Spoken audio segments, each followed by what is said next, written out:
Good afternoon and welcome to Sri Lanka's Biodiversity Challenge Youth Policy Dialogue. We are honored to have you join us for this extraordinary event today. Our distinguished panelists, special guests, and youth participants are the heart and soul of the dialogue. I would like to extend a warmer welcome to our esteemed keynote speakers. Pavitra Tanayaka from Wildlife and Nature Protection Society, Lakshita Edrisinghe from Young Zoologists Association, Kavindur Ediri Veera from Slikan Trust, Panchali Panipitia from Rare Sri Lanka, Ms. Sujiva Fernando, Director, Biodiversity Secretariat, Ministry of Environment. Your expertise and insights are invaluable as we tackle the challenges of biodiversity conservation in Sri Lanka. I also like to acknowledge and welcome our special guest speaker, Mr. Hemant Jayasinghe, Director General, Central Environmental Authority. All of your contributions and presence here today are deeply appreciated. Today's agenda is packed with insightful discussions and opportunities for meaningful exchange. We will hear from our panelists, engage in thought provoking discussions, and most importantly, we will listen to the questions and contributions of our youth participants. Together, we can identify innovative solutions, foster collaboration, and work towards a more sustainable and resilient future. Thank you for being here, and let's make this dialogue a resounding success. First and foremost, let's welcome Saranga Kunara, who will enlighten us about Global Youth Biodiversity Network. Saranga, over to you. Thank you very much, Tanya. Okay. Am I audible right now? Yes, you are. Okay. Thank you very much for the opportunity. I'm Saranga Konar from Gibbon, Sri Lanka. And when discussing about gibbon, so I think you all may haven't any basically idea about what is gibbon. So this is about gibbon, how it started. This is an organization. It is founded in 2010 and it is the Global Youth Biodiversity Network. And it is a global coalition of youth people and youth organizations that have joined forces to lead, support, and accelerate a just, equitable transition to a society and that live in harmony with nature. Okay. Since 2012, Gibbon is officially recognized as an international organization platform, the international coordination platform of youth participation in the Convention of Biological Diversity, like CBD. So you may see the links below for Gibbon. And over to the next slide. Okay, this is our story. Gibbon was started in 2010, like the seeds on the ground and youth conferences on biodiversity around COP20 were organized. And when sprouting established our first roots, like Gibbon is created and later recognized as the youth platform of the UN CBD. In 2010 to 2016, after 2016 to 2018, the empowering of the community, empowering the youth community, regional workshops and organized, and the first national chapters are created. So this is one of that. And blooming is like 2018 to 20 so far. Mobilized youth community, push for change, like we consult youth and successfully push for our social and ecological priorities as COP15. Over to the next slide. Okay, this is the Gibbon where it has spreaded all over the world. So you may see it has spreaded all over the world, like it brings together 642 youth organizations, and it has overall spreaded in 172 countries, and there are 4 regional chapters, and also there are 53 national chapters.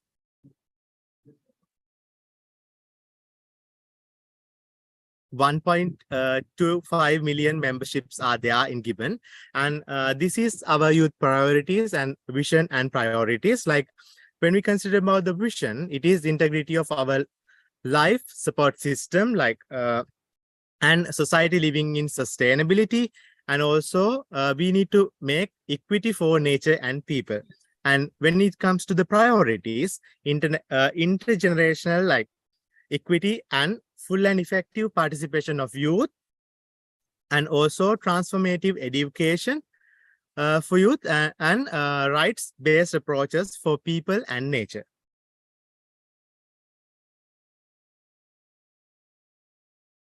Moving to the next slide.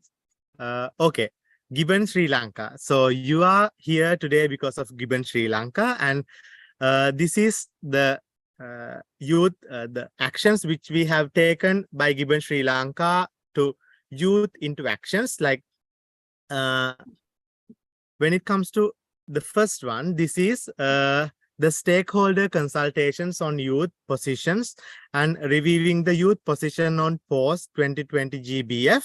And it was an intergenerational dialogue. And this is the Underwater Pledge Global Week of Actions. It was supported with Earth Lanka and Actions for Sustainable Development, campaign for Act for SDGs, and this is for the Global Week of Actions on SDG. Moving to the next. Okay.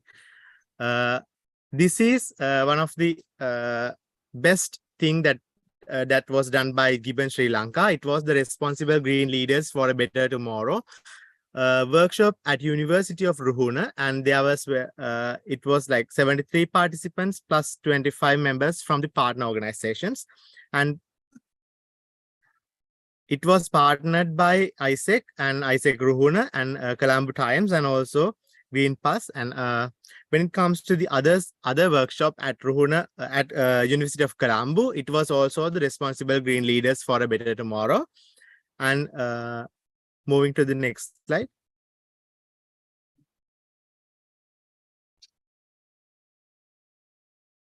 Okay, this is the workshop done at University of Jaffna, and in that one also we discuss about story of biodiversity, transformative education as the visions. We discussed those things in the previous slides also, and Gibbon youth priorities, and also stop the same campaign was launched. Like moving to the next slide.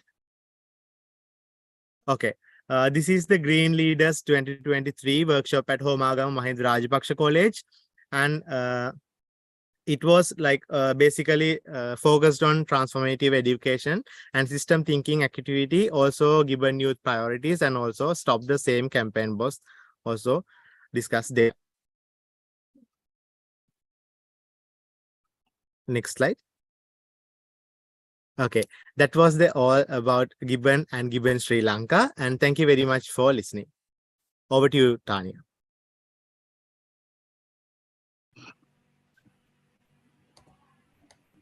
Thank you, Saranga, for that insightful presentation. It's now time to transition to our engaging platform, Asha slide. Our speaker for this segment, Ashani Karandawala, will guide us through an engaging discussion. Ashani, over to you.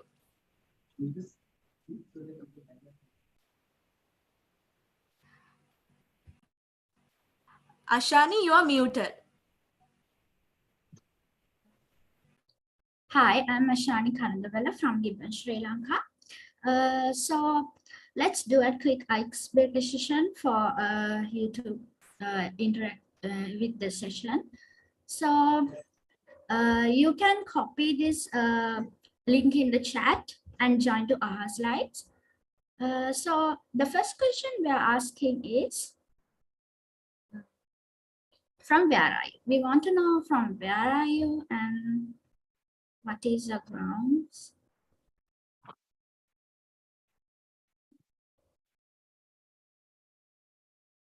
The link is in the chat.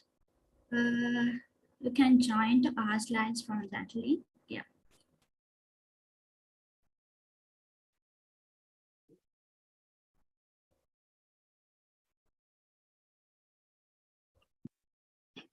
Yeah, candy. That's good. From candy. Okay, Vietnam. That's a great thing. Signal Impact and Colombo. Baralaskamola. Yeah, we have a lot of places. You can just type where I from. Yeah, Colombo.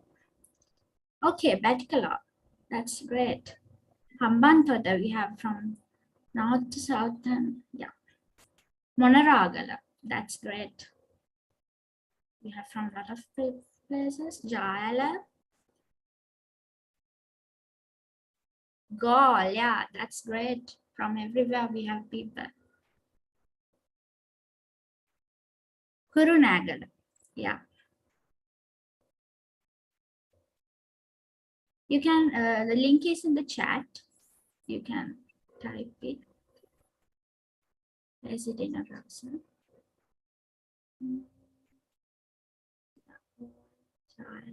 Yeah, that's great. Matar. Yeah.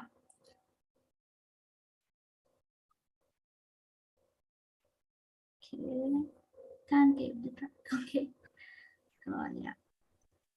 Okay, London. That's great. Really great. See the impact all over the world in Vietnam, London, and all of the Sri Lanka. Okay. Kuliapitia.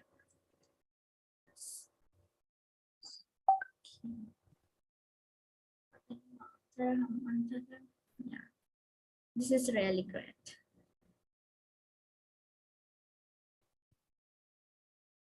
Okay, then shall we go to the next slide? Yeah. So we want to know what is your age group. We are talking about youth, but your age group is important, and we want to know all the expertise and all those people from different age groups. Yeah, 16 to 25. Okay, 25 to 35, 1, 2, 3, yeah. 6 from 16 to 25. That's great. Okay, 25 to 35, 6. Okay, 9. Many people from the age group. Okay, we have 35 to 55 people, and below 16. That's great. You can join us and have a great impact on society. Okay, 11, 13, yeah. 7. Okay. It's really great having these different people from different age groups. 13.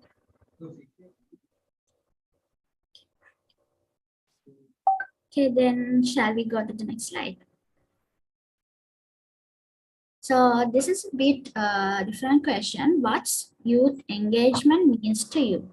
So it is kind of a reflecting question. You can just think a little bit and type what youth engagement means to you.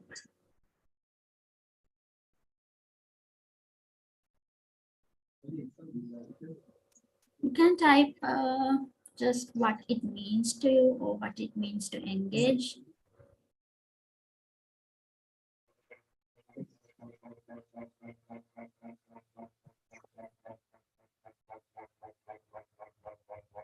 Yeah, our future. That's right. Youth is our future. So that's good.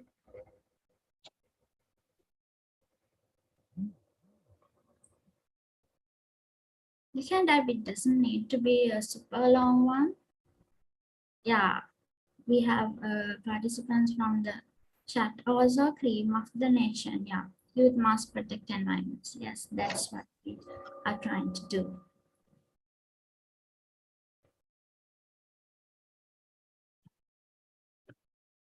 You can type, it doesn't need to be super long and lengthy and different. It's our change makers and future leaders working collaboratively. Environment of youth. building our own future by acting today. Yeah, that's all correct and very insightful. Yeah, voice of the youth. Voice of the youth is important, right? Yeah. Saving the future. Yes, youth is understanding the responsibility as youth and trying the best to fulfill. That's important. Yeah, theme of the nature.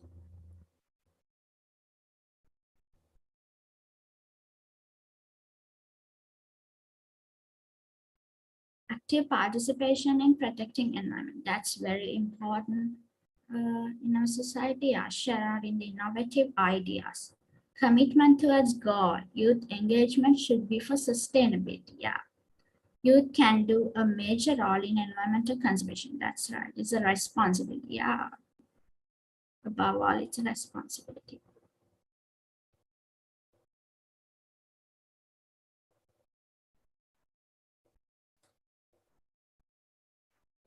Can type. Assuring the commitment of youth to address the world matters and take part in communal activities together to find solution. Yeah, that's very insightful.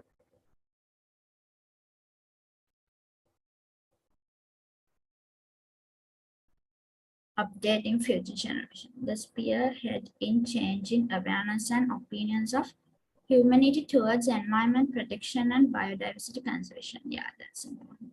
Power of the youth and sustainable utilization.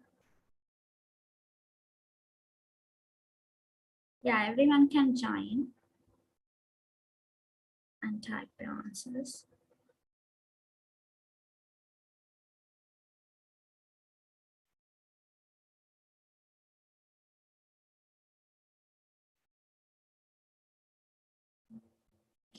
Association and participation of youth in society for very important activities in the society. Yeah, that's correct, and we have to take part in that.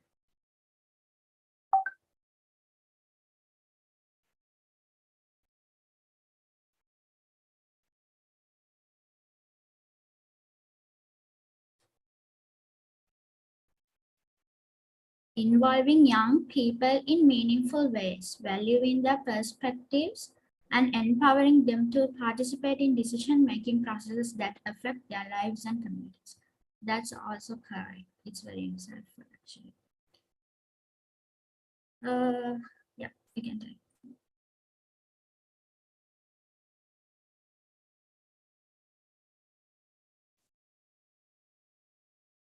It's important knowing your ideas and it's very important knowing that you care for youth and care your opinion always.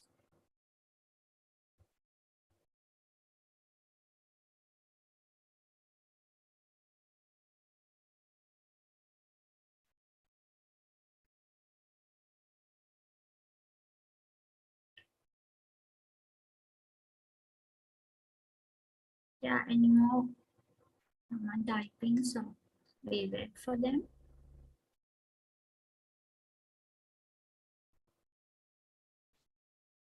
Youth engagement contributes to the awareness of the society. Yeah, you have energy to face problem. That's an important one because we have the energy.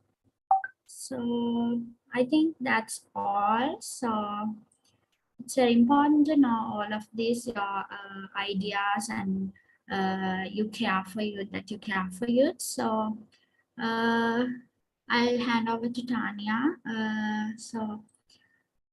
Join us for insightful session. Thank you.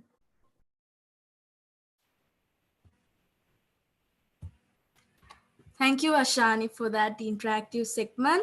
In the next segment, we have Eshadi Mendes, who will provide valuable insight about the dialogue and explain why youth engagement is so crucial. Let's eagerly listen to Eshadi's perspective on this important topic. Eshadi, over to you.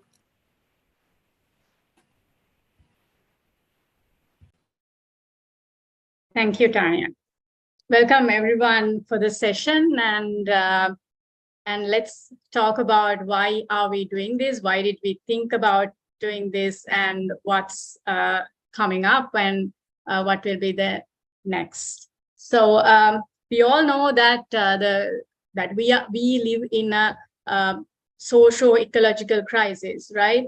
So we face the biodiversity loss, we face climate change, and we face social inequalities, and mostly why is that? Why is this happening? That our values, that we need to rethink about our values. How are we behaving? So I mean, all these issues are driven by societal values, and also and it is a reflection, the biodiversity loss and also the climate change and everything is a reflection of of our values and priorities. So the only way we can see, we can get out of these cascading crises is transformative change. We need to change ourselves, and we need to change our friend. We need to change the society, and most importantly, we need to change ourselves. We need to reflect our values, and we need to have a transformative change. So how are we going to do that? Through knowledge, capacity building, and community building groundwork.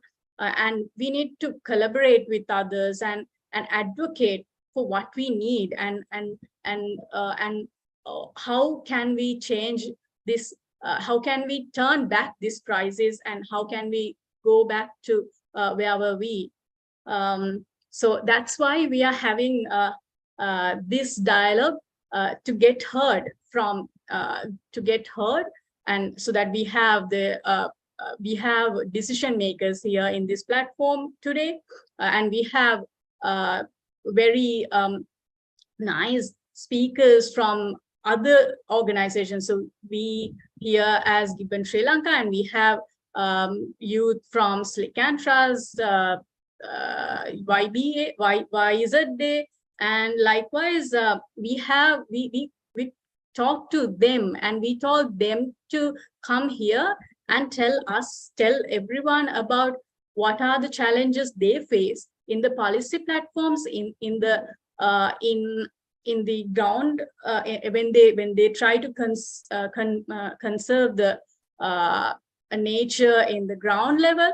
So we want to hear from everyone, and let's see what are the challenges we face as youth, and how can the decision makers support us, and also what are the challenges decision makers are facing currently when trying to conserve the nature, when try to combat the climate change and biodiversity loss and pollution and everything. What are the challenges this both parties face, and also how can we help each other? How can we support each other to come out from these challenges? How can we help each other to combat these challenges? And that is why we are having this dialogue. So I'm not going to take much more time, because we need to hear from these distinguished panelists, the youth panelists, as well as the expert panelists, about what do they have to, what is their experience, and what are the challenges they face, and how can we support each other. Thank you. Over to you, Tanya.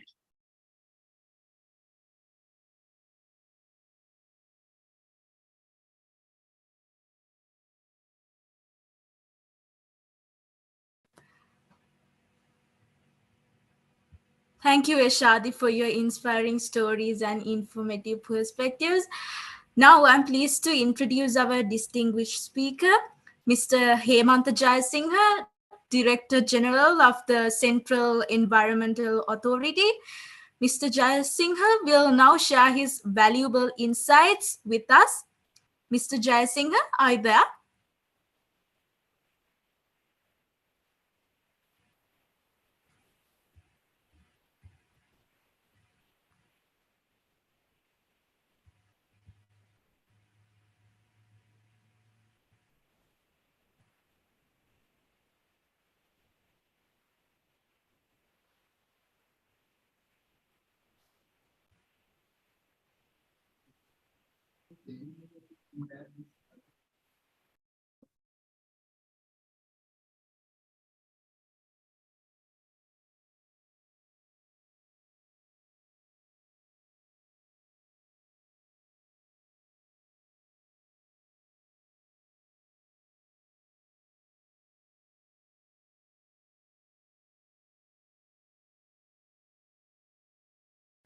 Please give me a few minutes to double check whether he's here or not. If not, of course, we can move to the next segment.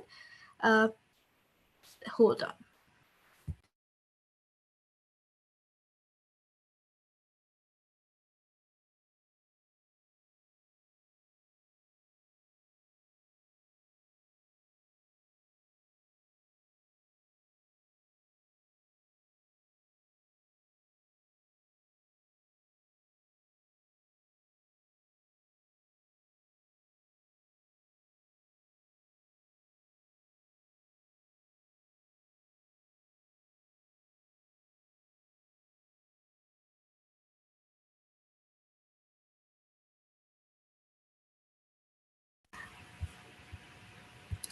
All right, we will move into our first panel discussion featuring Pavitra Tanaika from Wildlife and Nature Protection Society Youth Wing and Lakshita Edirisinghe from Young Zoologists Association.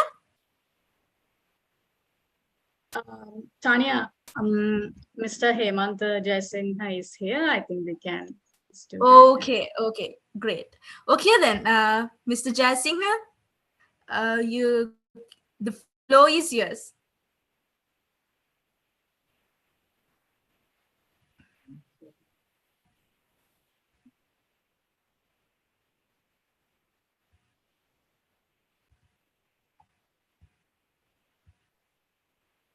Can you hear me now?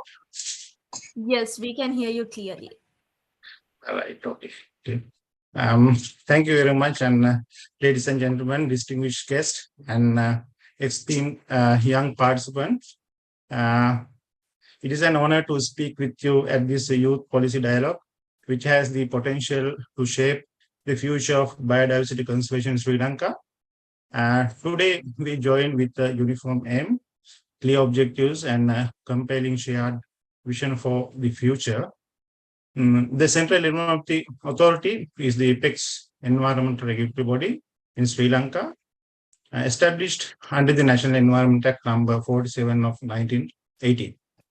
The CA plays a crucial role in protecting and conserving the country's environment, and its primary objective is to ensure sustainable development while preserving and enhancing environment quality in Sri Lanka. The CA, through its vested power, protects and conserves Sri Lanka's natural environment, including its air, water, land, and especially biodiversity. It aims to prevent and mitigate environmental pollution and degradation. The CA seeks to promote and facilitate sustainable development practices that balance economic growth with environmental conservation. Also, we are responsible for formulating environmental policies and regulations in Sri Lanka. It reviews and updates existing laws and regulations and recommends new ones to address emerging environmental issues. One of our key functions is that assessment of the environmental impact of development projects, and it evaluates proposed projects to ensure they comply with environmental regulations and do not harm the environment. The CE monitors industrial, commercial, and construction activities to ensure environmental standards and regulations compliance. It takes enforcement actions against violators when necessary. We actively engage in public awareness campaigns and educational programs to raise awareness about environmental issues and promote responsible environmental behavior among the public and stakeholders. We know deforestation in Sri Lanka has been caused by illicit logging, agricultural land clearance, and infrastructural developments. As a result, many species habitats have been lost, and forest cover has decreased. Another way, pollution is an increasing problem in Sri Lanka, notably water and air pollution. Pollution from industrial activity, agricultural runoff, and insufficient waste management affect land and aquatic environments. Sri Lanka is vulnerable to climate change effects such as increasing sea level, severe weather events, and shifting rainfall patterns. So these changes have the potential to devastate ecosystems, have an impact on agriculture and endanger coastal populations. This kind of youth policy dialogues primary objective should be encouraging more youth participation in environmental conservation activities. We insist on young people's voices being heard in the halls of power because they are a powerful force for change. We intend to establish a platform for young people to exchange thoughts and contribute to developing environmental policies and projects. We advocate for the engagement of young people in these critical discussions to ensure that policies impacting our future are formulated with our inputs. We should also identify significant challenges. Understanding the complexities of biodiversity conservation concerns is crucial to properly dealing with them. As policymakers and regulators, we want to help young people become independent. Today's youngsters have the creativity, energy, and commitment to bring about positive change. We will provide you with a venue to express your ideas and proposals for biodiversity conservation. Your participation is not only welcome, but also necessary if we are to demonstrate that we can make a good difference by working together.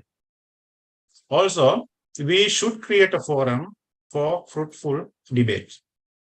We should campaign for the creation of regular in-person and online forums where youth representatives and government stakeholders may engage in meaningful and beneficial dialogues. These discussions will provide a safe space for individuals to discuss environmental challenges and propose potential solutions. Young people around the world actively engaging in discussions with policymakers at the United Nations Youth Climate Summit is an example of global active youth participation. Youth should encourage policymakers to incorporate young people in policymaking as active participants, not as token representations. The new concept of groundbreaking approaches of organizations led by young people significantly contributed to the United States Green New Deal initiative. We should inspire young people to think beyond the box on environmental conservation and organize activities such as hackathons, contests, and innovation challenges. Our authority recognizes how important you are to bring our messages to the society. Every year, we conduct school environment pioneer programs. About 100,000 pioneers enter the program yearly to experience and advance their knowledge about nature and its conservation mechanisms. Through the platform and the program, we have built a long-term commitment from the younger school generation and the government to safeguard Sri Lanka's biodiversity and environment. The devotion we share will be the cornerstone of our success. As an example, you may be aware the girl Greta Thunberg is a Swedish environmental activist known for challenging world leaders to take immediate action for climate change mitigation. Fridays for Future is a global climate strike movement led by youth, which began in August 2018. And the Zero Plastic Movement Sri Lanka aims to eliminate plastic in the ecosystem, which is another effort that includes over 9,000 university students volunteering. We know Global Youth Biodiversity Network Sri Lanka and more young volunteer associations are actively participating in environmental conservation and we always value them. Young people should continue to hold legislators accountable through nonviolent protests, lobbying campaigns, and community activities, and they should utilize these methods to strengthen their collective influences. And remember that our goal here is not only to discuss the issues at hand, but to engage in their resolution very actively. So please accept my thanks and let us work together to ensure a bright future for Sri Lanka's unique flora and fauna. And finally, thank you, Global Youth Biodiversity Network Sri Lanka team, for inviting and having me on this valuable discussion. So finally, best wishes for a prosperous future for our youngsters. And I welcome another this kind of forums in future. So eventually we'll join with you and we'll take hands together to conserve our environment and protect our environment. Thank you very much.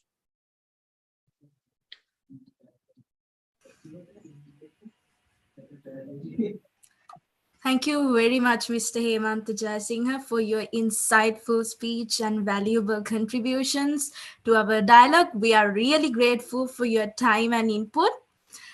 So now we can move into our first panel discussion featuring Pavitra Rattanayake from Wildlife and Nature Protection Society, Youth Wing, and Lakshita Edirisinghe from Young Zoologists Association. So let's move on to the first question. Pavitra, what specific actions and or initiatives can youth in Sri Lanka undertake to actively contribute to biodiversity conservation? What are the key contributions so far? Thank you so much, Tanya. First and foremost, I want to thank GYB in Sri Lanka for inviting me for this panel discussion. Hi, everyone. I'm Pavitra Rattanayake, and I'm from the Youth Wing of the Wildlife and Nature Protection Society. Thank you very much for the question. So we're going to talk about what you've been doing in the country when it comes to biodiversity conservation. But before going on to how you can contribute in these activities, I want to talk a little bit about what we have been doing. So the Wildlife and Nature Protection Society, WNPS, is the third oldest non-governmental environmental conservation organization in the world. And we are celebrating our 129th year. So for 129 years, WNPS has been playing a crucial role in biodiversity protection. So we have a lot of ongoing restoration projects, number of projects related to biodiversity conservation. For an example, we have a mangrove restoration project, one of the biggest mangrove restoration projects called Accelerated Natural Regeneration of Mangroves, ANRM, happening in Anavilundava. And of course, we have another very interesting initiative called Plant, where we privately protect lands to make sure that there are corridors where animals can move, where we protect the nature. And as of now, we have more than 2,000 acres of lands protected under this initiative. And we have another interesting project where we conserve 100 species of critically endangered species in the country. And of course, we have our own rainforest that we have created called Restoration of Rainforest Project, RAW project in Baduraliya. And we have a wetland restoration project in Athidiya. And of course, WNPS have like 13 subcommittees which focus on different environmental issues. So we have an HEC subcommittee, a wildcat subcommittee, specifically looking at the human-wildlife coexistence and the issues around it. So to talk about what youth been doing in the WNPS, so we have a very vibrant group of young people working in the youth wing of the Wildlife and Nature Protection Society. And we have our flagship program called Education for Conservation, where we conduct awareness programs for the school children. So Education for Conservation is a project that is endorsed by the Ministry of Education And currently we work with around 150 schools around the island. And the goal of this program is to create awareness about the environmental issues, teach children about the value of the biodiversity conservation and how they can be a part of it. And of course, we've been implementing small-scale sustainability projects in schools. And of course, we do capacity building for the young people. So recently, we have started a series of capacity building called Youth Leadership for Climate Action, which was implemented in 6 districts. And for 5 districts, WNPS has been doing the community trainings where we inspire a group of young people to become the leaders in their respective communities to tackle specific climate change related issues in their communities. So through these programs, we've been able to address environmental issues, especially contributing to climate change, and of course that affect the society and of course the environment. So there are like multiple projects that we are working on right now. And of course, I know there are like a lot of other organizations that do remarkable work. So in Sri Lanka, there are like a lot of young people who are engaged in biodiversity conservation. We do a lot of things. And the question, I think, for some of you might be how to get involved in this. So for the WNPS Youth Wing, also it's driven by our volunteers. And I think in Sri Lanka, one of the best thing I have noticed is that young people, they're interested in volunteering. I know it's not easy. It's very difficult given how the time right now, how we have to live our day-to-day lives. There are like a lot of other difficulties. So it is difficult to be a volunteer, but still there are a lot of people who believe in volunteering. So that is very important because there are a lot of people who have different goals, but contributing to a very the same topic that we're talking about, biodiversity conservation. So one thing you can do is find out people who are doing this kind of work and see how you can contribute to that ongoing work and how you can take part in them. So you can be a volunteer of any of these society. And of course, as a responsible citizen, what you can do is share the message. You can spread the word. So we do a lot of social media campaigns for the general public. You can simply follow our content and share it around, share it with your group. And that way you'll be spreading the message of biodiversity conservation. So there are like a lot of ways for you to get involved. The only thing is you need to actively look for these opportunities because there's a plenty.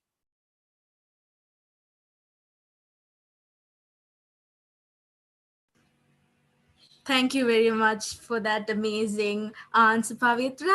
So, Lakshita, this is your time to share your thoughts when it's come to the first question. What specific actions and or initiatives can youth in Sri Lanka undertake to actively contribute to biodiversity conservation? What are your key contributions so far? Right. So thank you very much. I hope I'm audible to everyone. Good evening, everyone. I am Akshita, and today I represent the Young Geologists Association. Thank you very much once again for having me here on this youth dialogue and discussion. Right. So what I'm trying to do in the interest of the time that has been allocated is what I try to do is I try to solve all of those questions and try to answer it together. So I'll start off with who we are as an organization because we are a youth-led voluntary organization. We are association which was established in 1972, and throughout all these years of existence, our primary goal or objective, and that is reflected in our mission, is conservation through education. We value the power and importance that education and knowledge has, especially when it comes to the field of conservation, because we are firm believers as a YZA that accurate, updated, and scientific knowledge should be a basis for which biodiversity challenges, from which biodiversity related challenges should be addressed.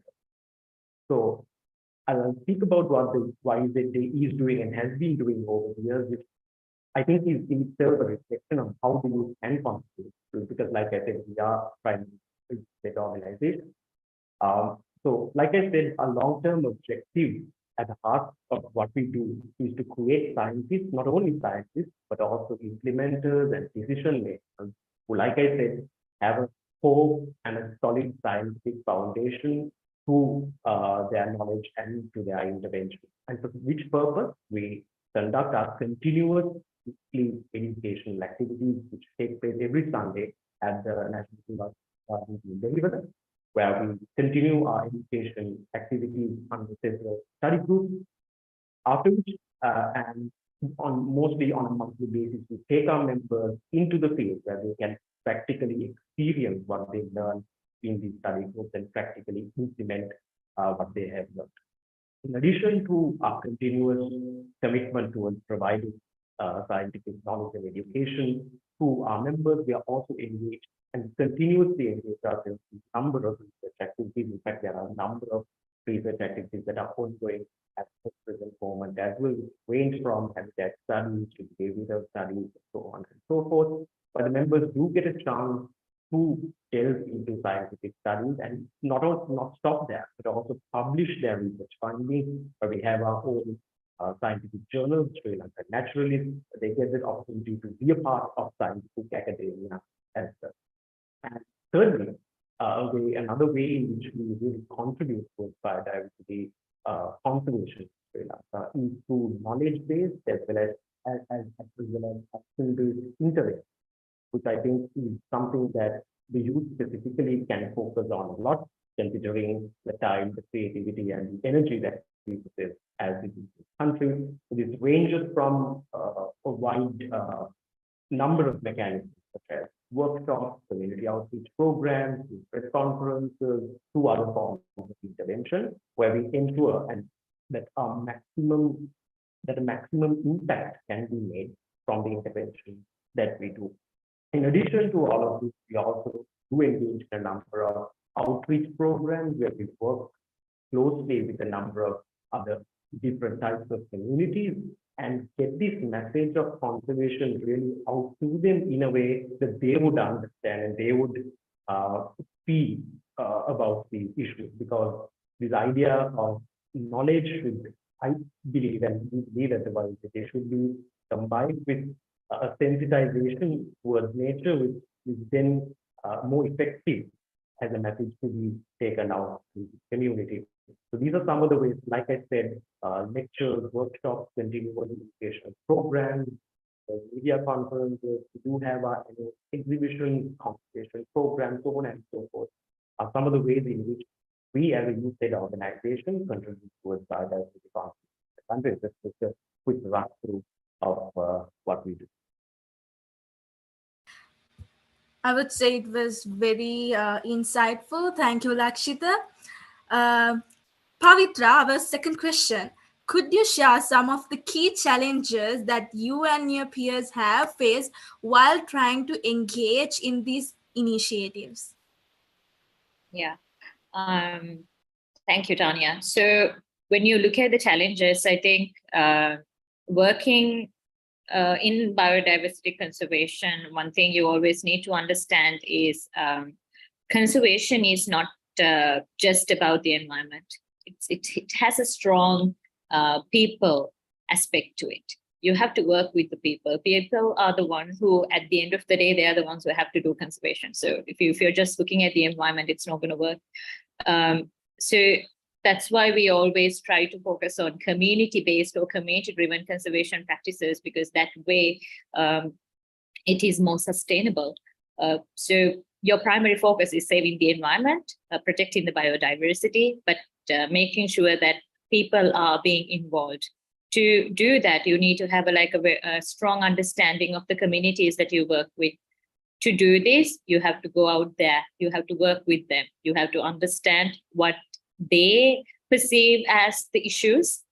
You cannot just go out there and tell them, okay, these are the issues that we need to address, but you need to listen to them. You need to understand what they perceive as issues and see how you can persuade them to take action because I personally find this somewhat difficult, because how we look at a certain issue is not the same way that a community member will be looking at that issue. For an example, if you look at the problem of human-elephant coexistence, how I feel about this issue will not be the same when it comes to a person who go through this problem. So it is very important that we understand that context. We understand how people feel about these things, because otherwise it is going to be really challenging to get these people on board to do whatever you are trying to implement, because they will always see you as an outsider. So that is somewhat of a bit of a challenge that we face when we do these kind of activities. And of course, like I mentioned, there are like a lot of scientifically driven restoration projects that we do, and there are a lot of community interventions that we do, and we have to work with different institutes. When it comes to these projects, interventions, you can't work on your own. You have to work with different organizations, different government institutes, different private parties. And especially when it working with the government institutes, I know like sometimes it might be like a bit challenging to communicate, get certain things like, approvals in order. But for an example, I know like we have like very like a tedious process of getting a research permit approved, which I understand because it is important. It is important to have these procedures in place, but at the same time, need to make sure that these are like effective procedures. And of course, I think funding is another key challenge when it comes to conservation. But then again, throughout throughout my experience, what I've learned is that there are a lot of people who are willing to fund for this kind of initiatives, because we have like a lot of projects and we have partnered with a lot of organizations, different private parties. If you cannot, you necessarily doesn't have like always have to go to like an international donor. There are multiple private parties in the country who are willing to support some of these conservation initiatives that we are willing to implement. So looking for funding is very important, because none of the things that we are planning to do, we can't do them without the funds, because you need the money. And of course, there's a limitation of resources, especially if you look at the equipment when it comes to technology, when it comes to updated information. There's a bit of a problem, especially in our country. Like the guest speaker initially mentioned, innovation comes into play in this scenario, because it is very important that we look at ways how we can use the existing technology to address some of the issues we have. Because I know like in different countries, they use like different technologies to handle certain problems. But when it comes to our context, these technology might not be affordable for us. So in this case, I think like if we can look at more innovations and maybe support those inventors who are willing to take that challenge. So that is another problem we have. And of course, I think the other big factor is the interest of the people, the volunteers. I know it's getting harder day by day, being a volunteer with other commitments, other like, you have obviously like your own set of goals, things you need to do. So it might not be easy to be a volunteer, but we really need volunteers to get this work going, because I think a lot of the organizations who are driven by volunteers, the minute we don't have the volunteers for our programs, it's really difficult to get them going on. So it is important that you take part in these initiatives and you contribute. So I think those are some of the challenges we face.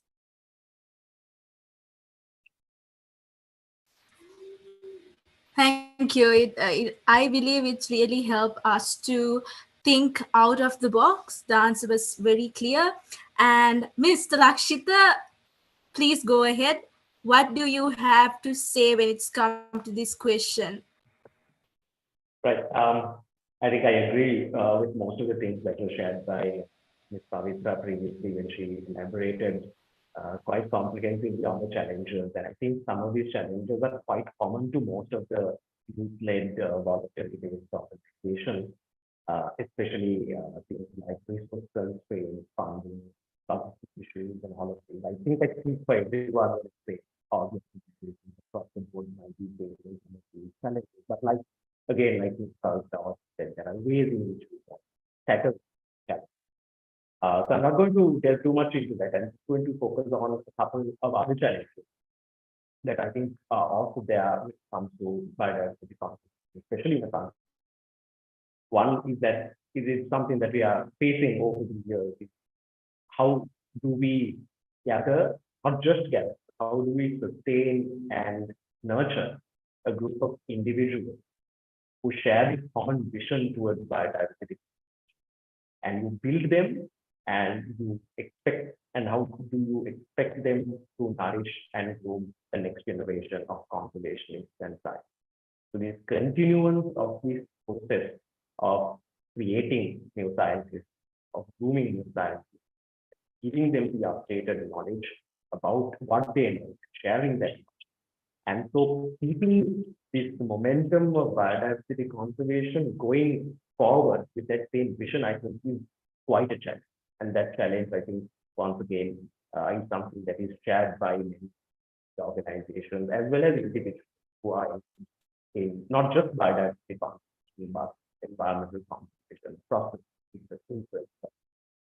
I think in addition to that, another challenge, again, I speak on behalf of everyone when I say this, we are all in this, we are all in this field of biodiversity conservation because we're really passionate about our species, our flora, fauna, what's happening to them if they are going to go extinct and all.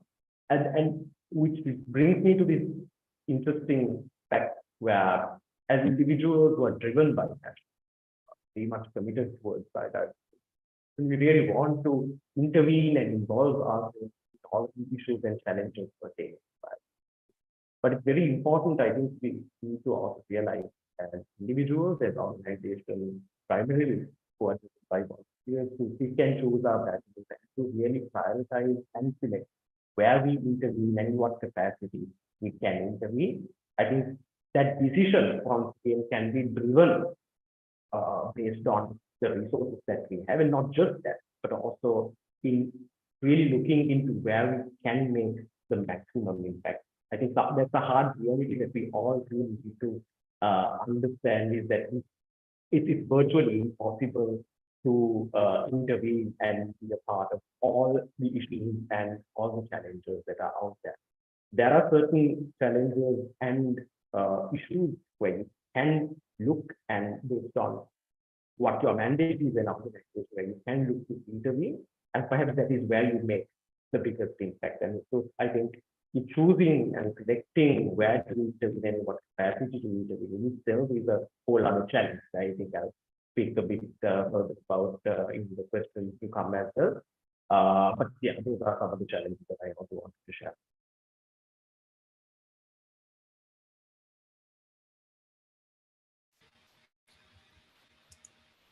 Thank you very much for that sensational answer.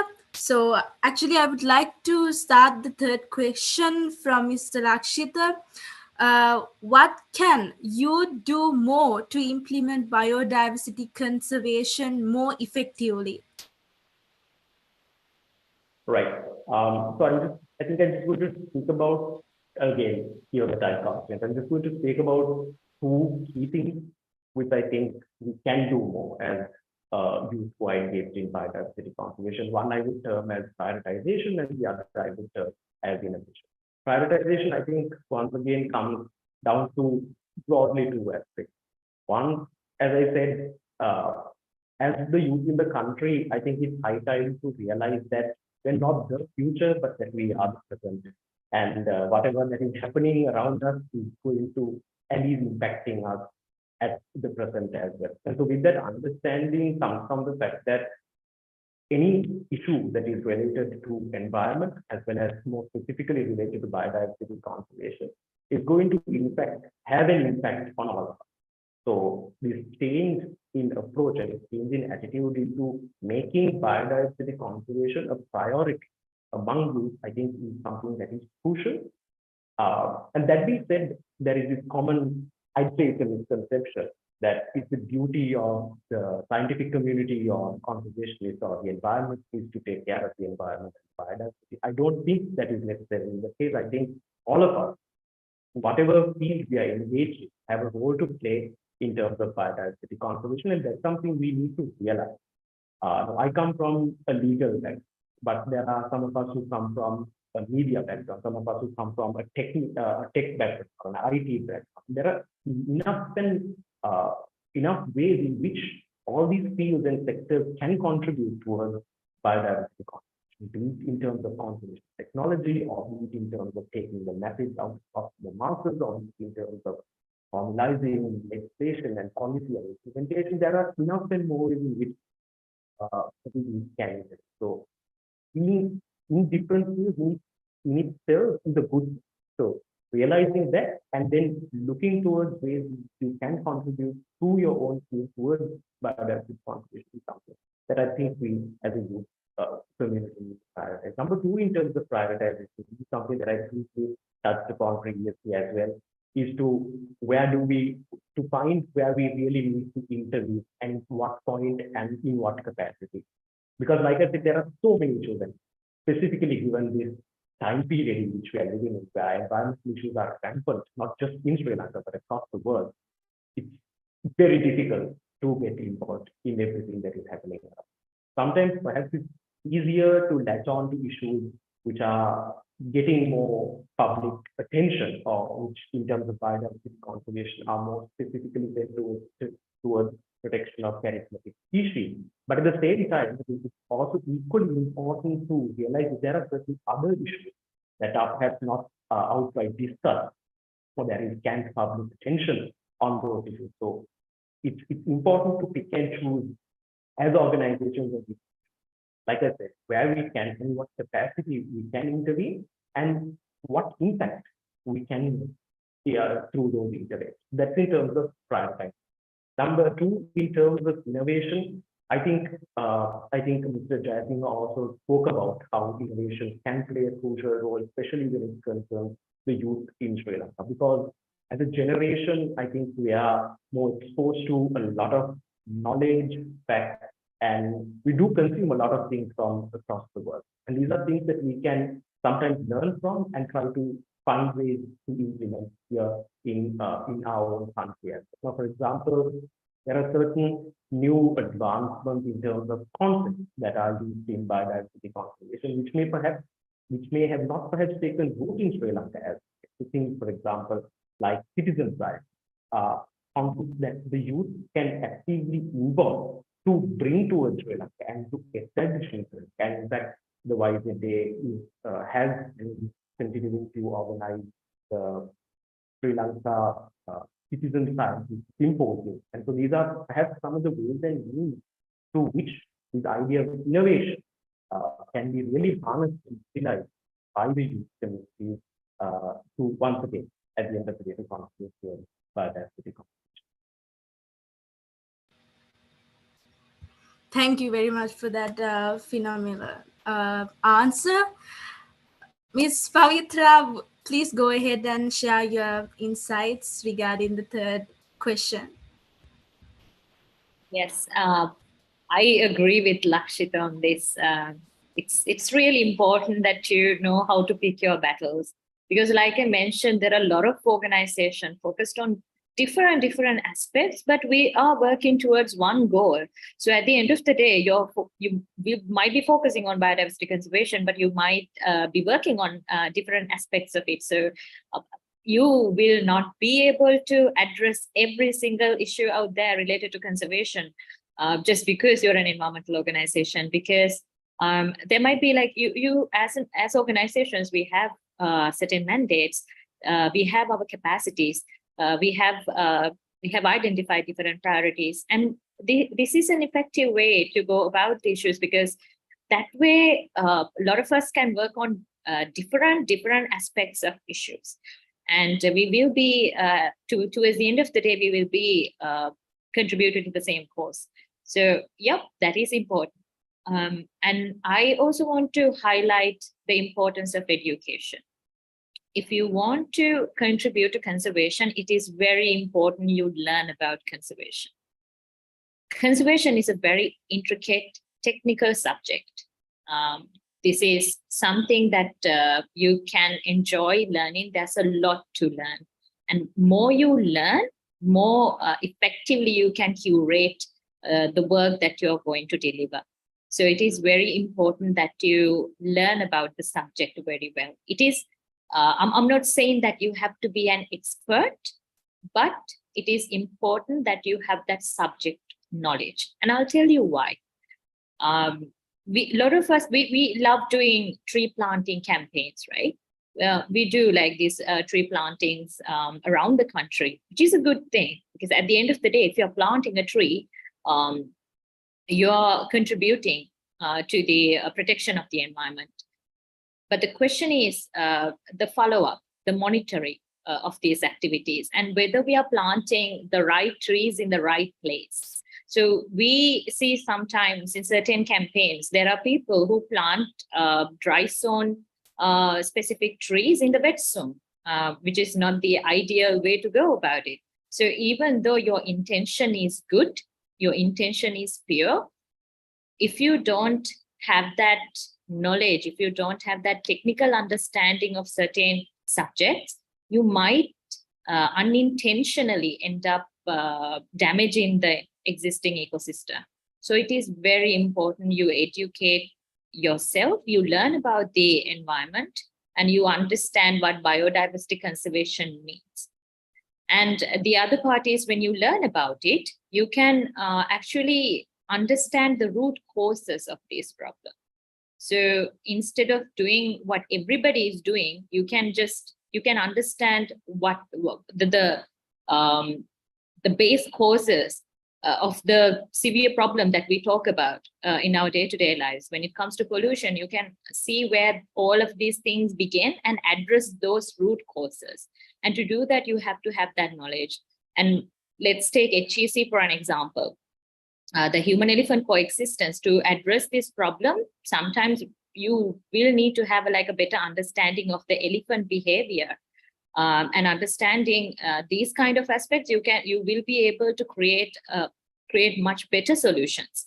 And of course, education means that you understand the context.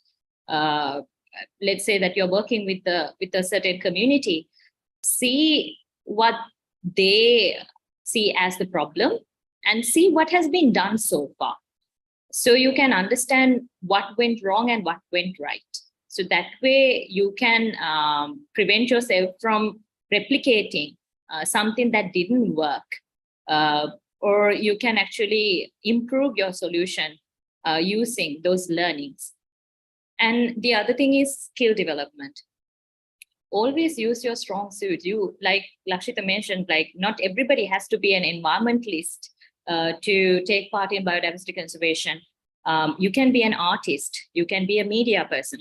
Whatever the skills you have, use it to spread the word. If you're passionate about this, if you want to talk about conservation, use your skills to get that message out there. Because we don't have just doing projects or just doing awareness campaigns will not solve the problem. We need to get this message across to the general public, and to do that we need your creativity. So make sure that you develop your skills and stay involved. There are a lot of organizations that works in this field, so you can volunteer. And of course, there are conversations like this. There are dialogues, there are discussions. Get involved, take part in these discussions, and make sure that your voice is heard, and talk about these issues. Talk about this with your friends, talk about this with your family, your neighbors, your relatives, and always spread the message and stay engaged in these discussions.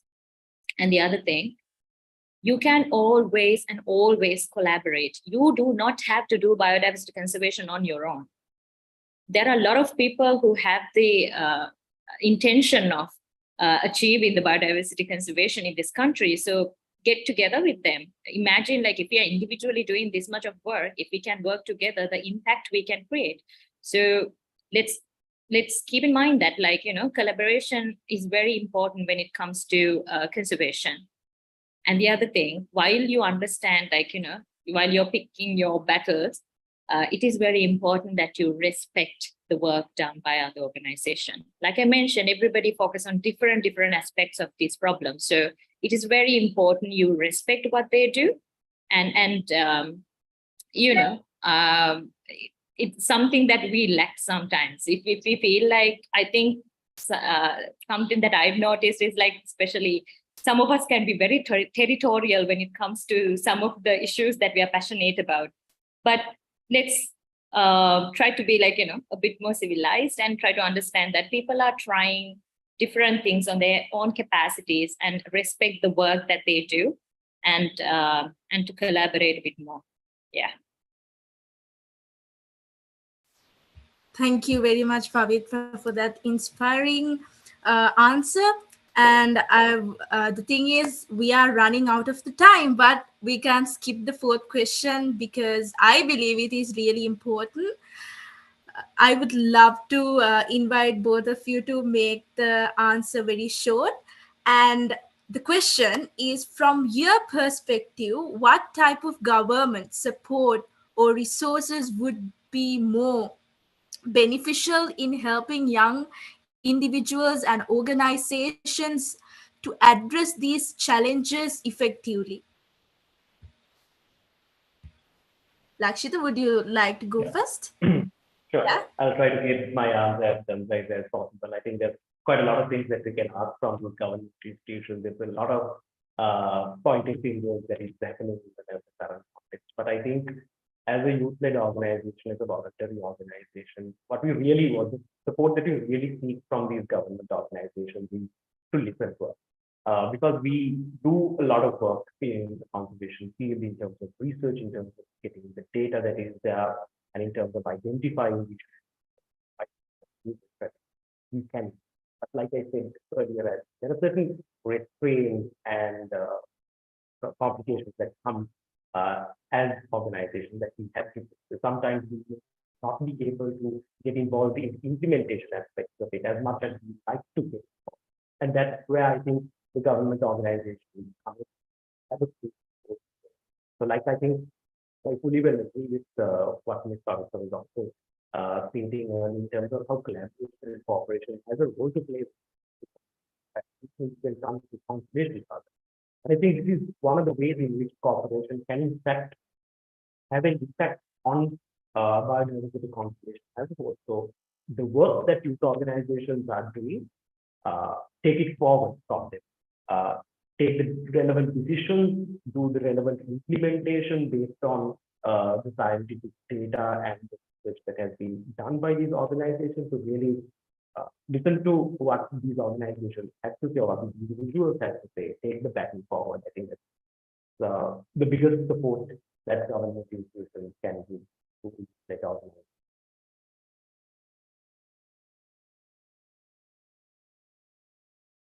Agreeing with Lakshita said, I think I have multiple points. When it comes to the government, there are like multiple requests that I have jotted down. Streamlining the intercoordination between institutes is very important. I think something we are lacking is, like, when we have to work with the government, especially like, the CEA, the DWC, the Forest Department, there are like different organizations that we have to work with, different institutes. So that streamlining that intercoordination is very important. And of course, it would be really great that if they can support the budding researchers and scientists and help them to actively contribute to conservation. And of course, the government can actively involve in the youth initiatives. There are 100 million things that we do in this country, and I don't think majority of us get to collaborate with the government. So maybe that's another avenue that we can look at. And of course, acknowledge their suggestions and recommendations, let them be heard, because they're the future. Like Lakshita mentioned, we are the present, and of course, they're the future.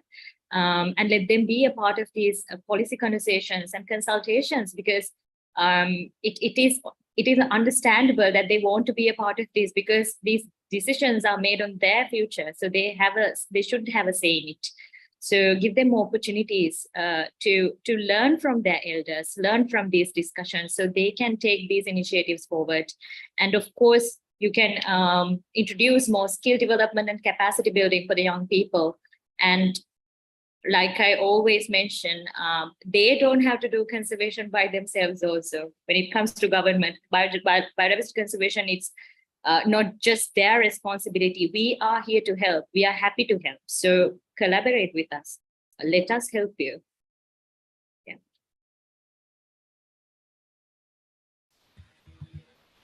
Thank you. Thank you for being an integral part of Sri Lanka's Biodiversity Challenge Youth Policy Dialogue.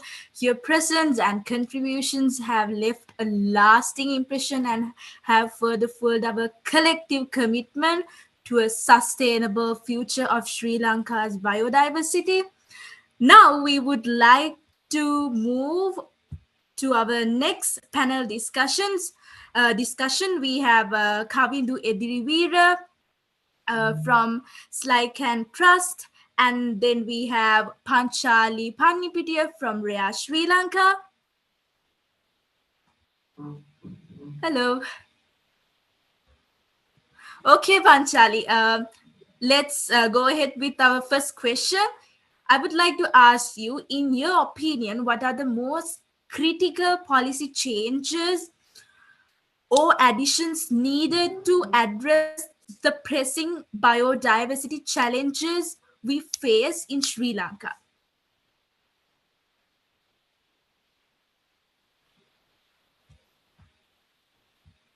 Am I audible?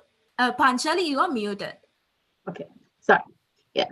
So for me, biodiversity is not just about conservation, but as the conservation of species, right? For me, this is the rights of nature, the rights of the animals and the plants and and other life other than humans, right? So that entire policy of just treating our biodiversity as resources need to change. The way we all think, not just the policies or the government, but the way we all think about conservation needs to change, because nature has a right to exist just like us, and we need to understand that. We have to go away from this anthropocentric thinking into a very ecocentric thinking. We have to promote that view of thinking, that philosophy of thinking, to actually achieve what we really want to achieve, to see lasting change. So so when you take policy wise, right now we don't have a holistic master plan on conservation in Sri Lanka. We have wildlife conservation separately. We have environment conservation, we have forest conservation separately. Then the rivers would be in a different department. Then so all these ecosystems and all these sectors of biodiversity should come into one whole plan, and we should have a master plan of biodiversity conservation. So this is something very important, right? And then we need to have a policy of integrating biodiversity conservation or rights of nature and justice for nature integrated into our syllabuses in the school systems. Right now, we don't have that. I mean, it's not given even enough importance. So that is something. And then the government should, of course, look at promoting sustainable solutions for farming and other types of developments, other types of industries, hotels, the tourism sector.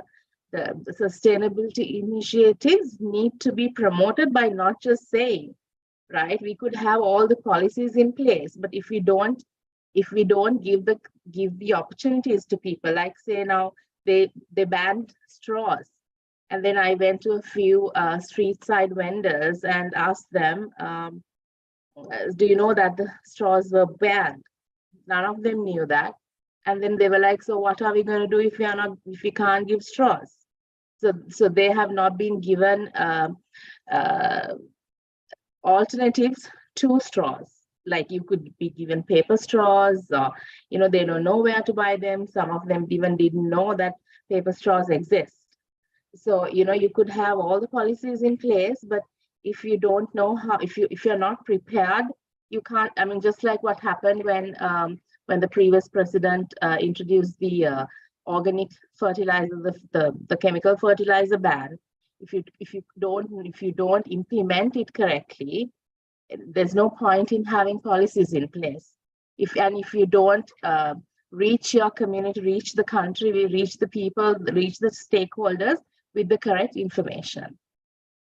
Yeah. Thank you very much for being very insightful, Panchali. We are very curious about Kavindu. What is your opinion? We are waiting for that. Hi, Dania. Thank you for inviting me to be a panelist in the discussion. And then I just wanted to cross-check with you. Do you want me to sort of consider all the question in a concise way and then answer in the essence of time, or do you want me to go one by one? I'm all right with anything, but you are called in the essence of time. I'm just asking.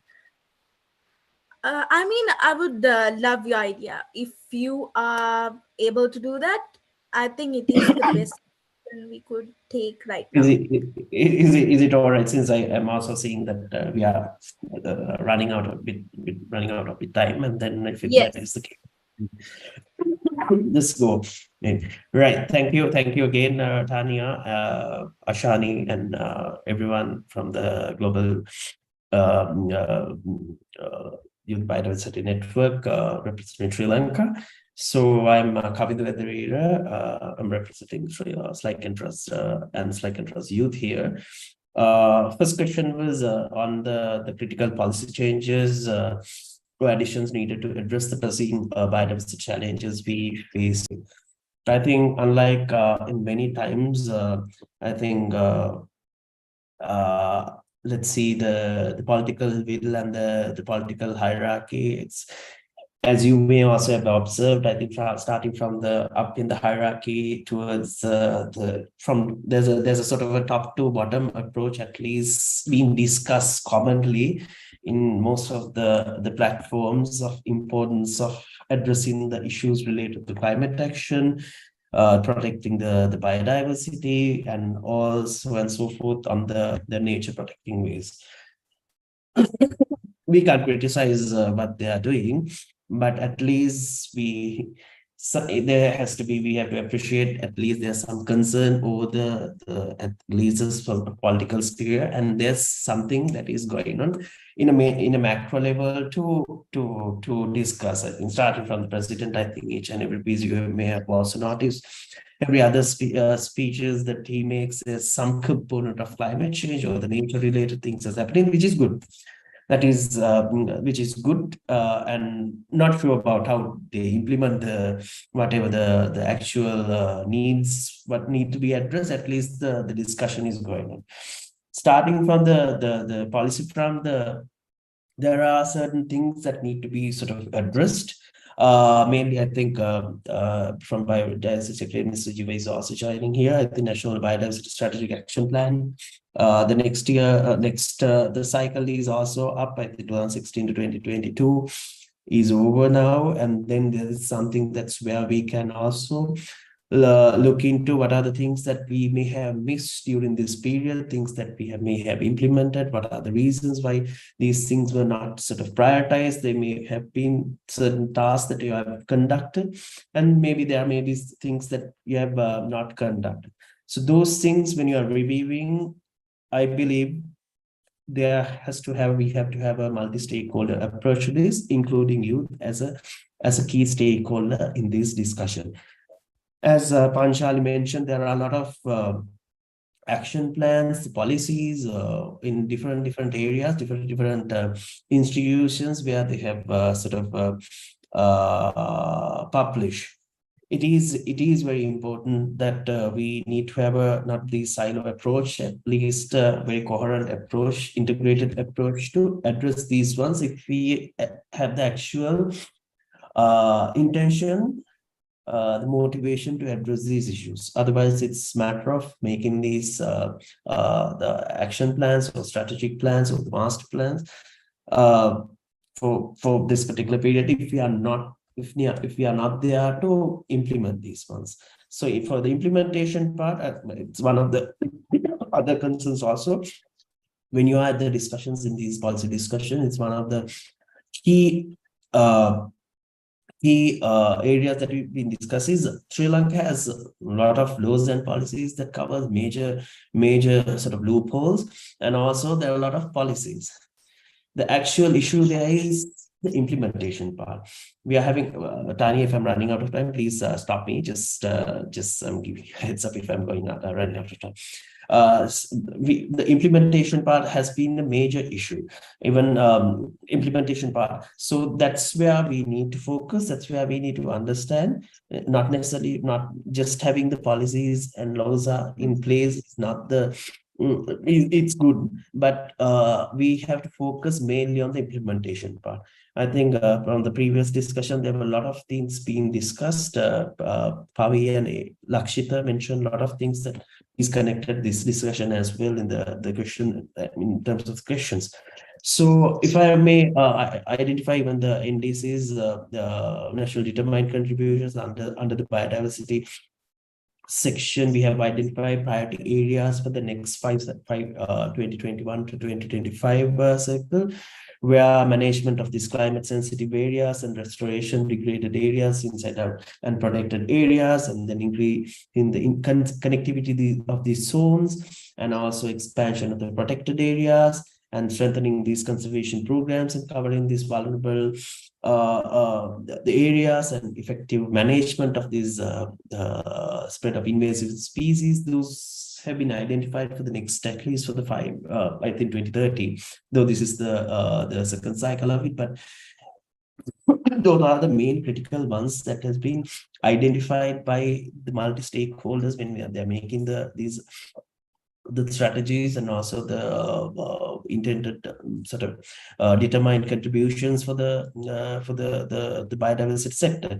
Those can be, I think this has been sort of identified as key ones through the multi-stakeholder process. These things can be identified as main ones. But how do we address these things? How do we, the next questions are how to mobilize young people for these things, and how do you implement the biodiversity conservation more effectively? So that's one of the reasons I've been in the part of the policy discussion, I would say, for the last 10 years. Initially, as a youth person, when you go to this discussion, one of the reasons is, though there's a sort of a tokenistic way that you treat, okay, we have included youth in this the policy discussion. Are we actually being considered as a serious stakeholder in these discussions? That's one of the things. And in response, what do we get? They also have these reasons why the youth, though they are part of these discussions, sometimes they're part of why the reasons why they should take them seriously and taking their inputs as meaningful part, not necessarily the participation. They need to take in these discussions as a meaningful participant in these discussions.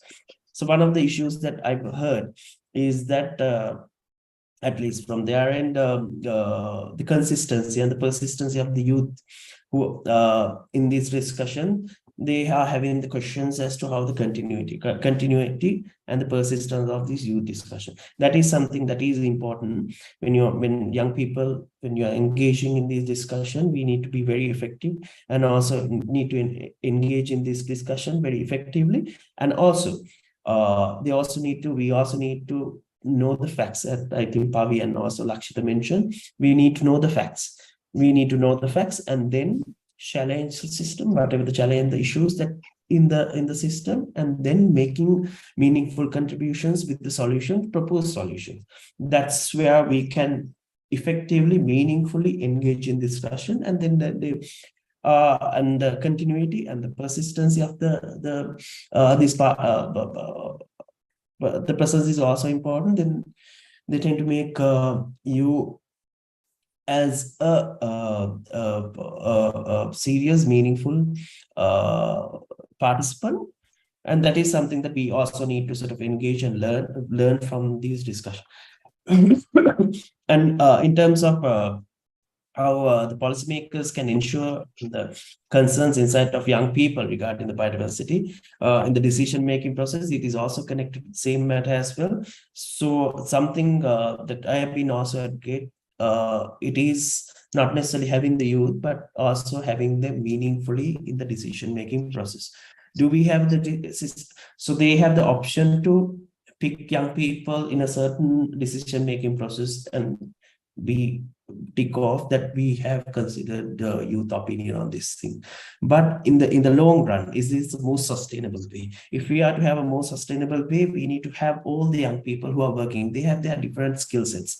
Some may be experts in their policy. Mr. Kavindu, we are running out of time. Right. I'll finish right now. Something that we need to understand is they have different skills. I think Lakshita and Pavi also mentioned. So make this contribution in a platform where we can share these platforms, share the experiences that Pavi and Lakshita, they have a lot of experience, and then also Pancha, they have a lot of information and also the experience. We need to create that platform where we can discuss, share our experience. One of the key things that I'll finish off from this thing, at least at the recently concluded Asia Pacific Youth Forum, the minister himself made a declaration with the inputs came out from the young people to create a National Youth Environment Council within the Ministry of Environment, which is a good thing. That can be the main platform where everyone from each one who are working in this sector in different capacities can come together and create this platform to make more and more useful, meaningful participation in the process. And also this. I'm sorry if I took more time. No, be sorry. Actually, thank you for that comprehensive and amazing answer. Ms. Panchali, would you like to go according to the previous flow, or would you like to do the same as Kavindu? I guess I'll go question by question. Yes, amazing.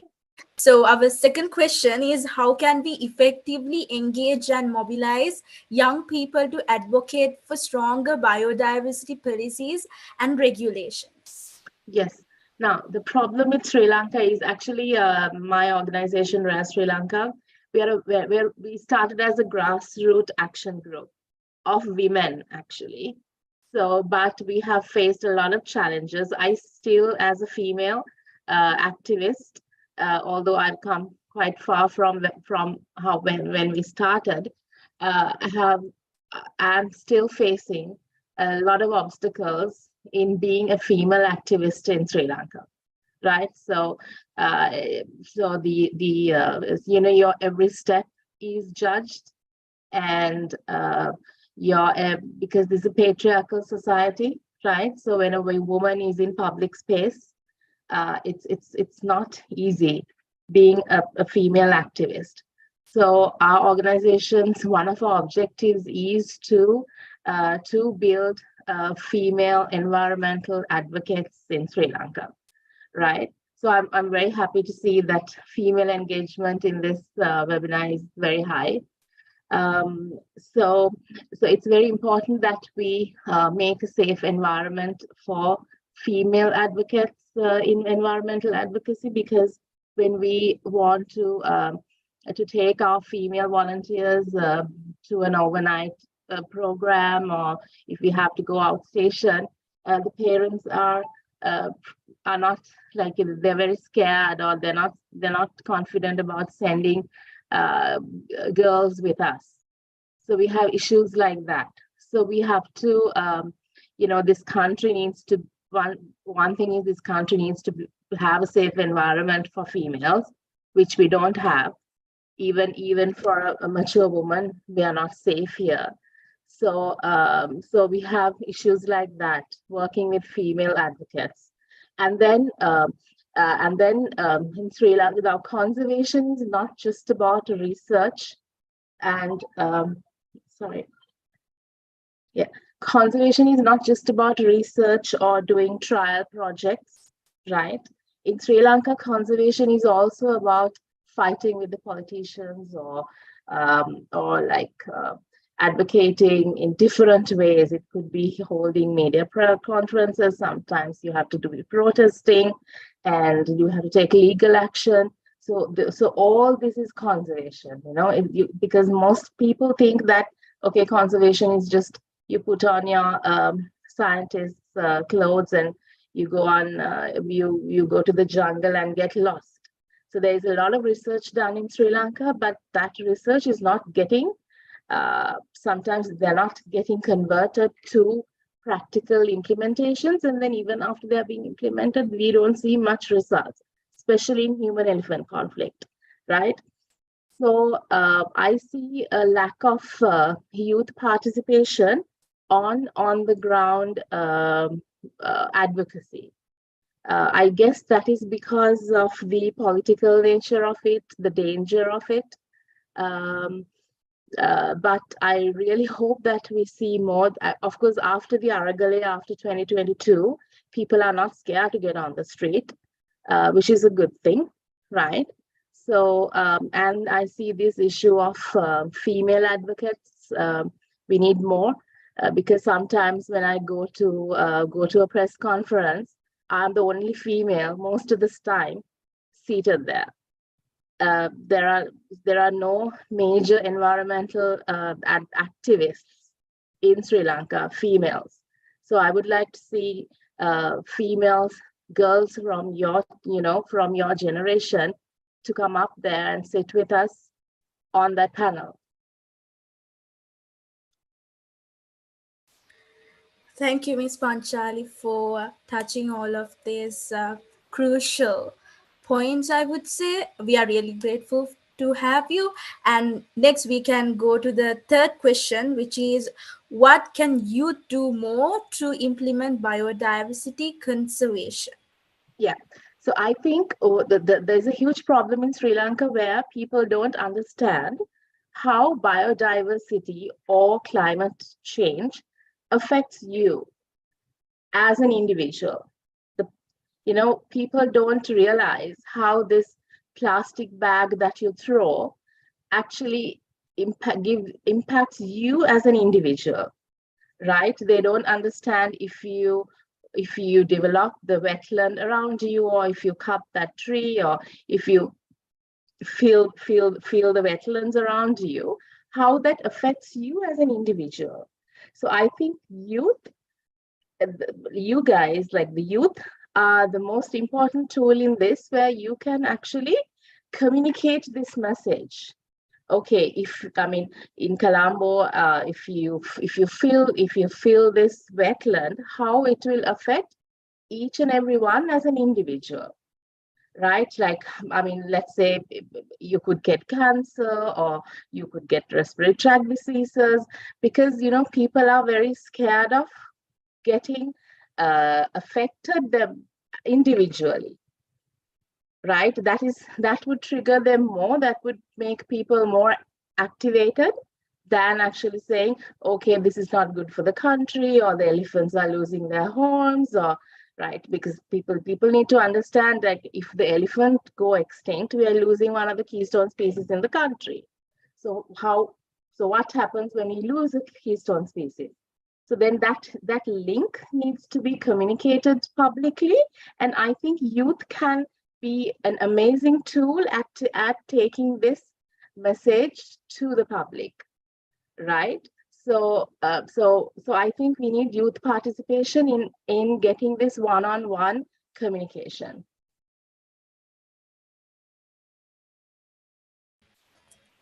Thank you.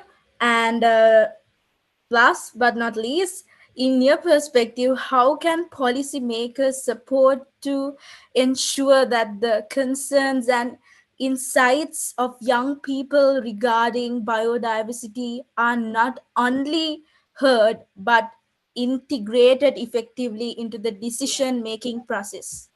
Well, thankfully in 2022, because of the Argalea, now the politicians are policymakers have no choice but to listen to the youth, right? So because we showed our power, we showed what power the youth have. So now we are heard more than we were heard before 2022. So the policymakers need to understand that they can't survive without the youth support, right? So I guess now things are improving. They are allowing, they do want to listen to the youth, right?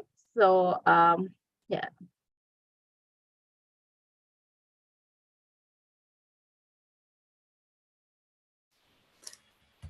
All right, Panchali, Kavindu, your willingness to share your knowledge and the impactful work you both are doing in this field greatly enrich our dialogue.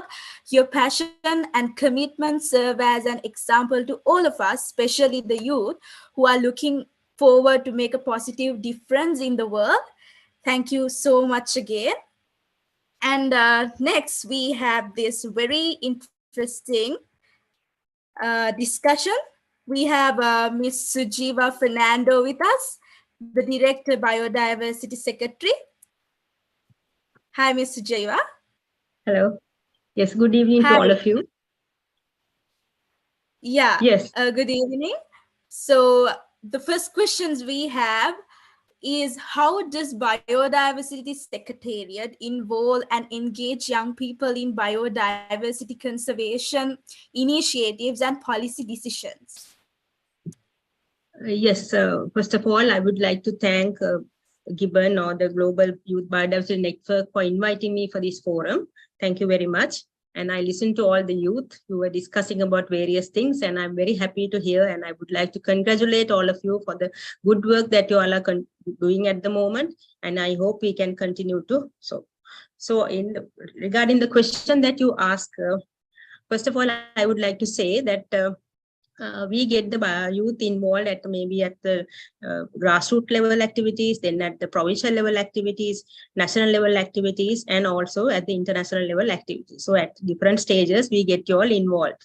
And for example, when we have the National Environment Day, right, we got all the university students and all the youth involved in implementing a lot of programs. So likewise, at the grassroots level, when we have the programs, we get you all involved.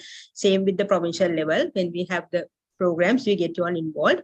And the national level also, it is the same, right? And when we have some discussions on maybe policies, maybe programs, we get you all involved. So maybe that we can increase your participation better. Maybe in future, we can get you all involved more.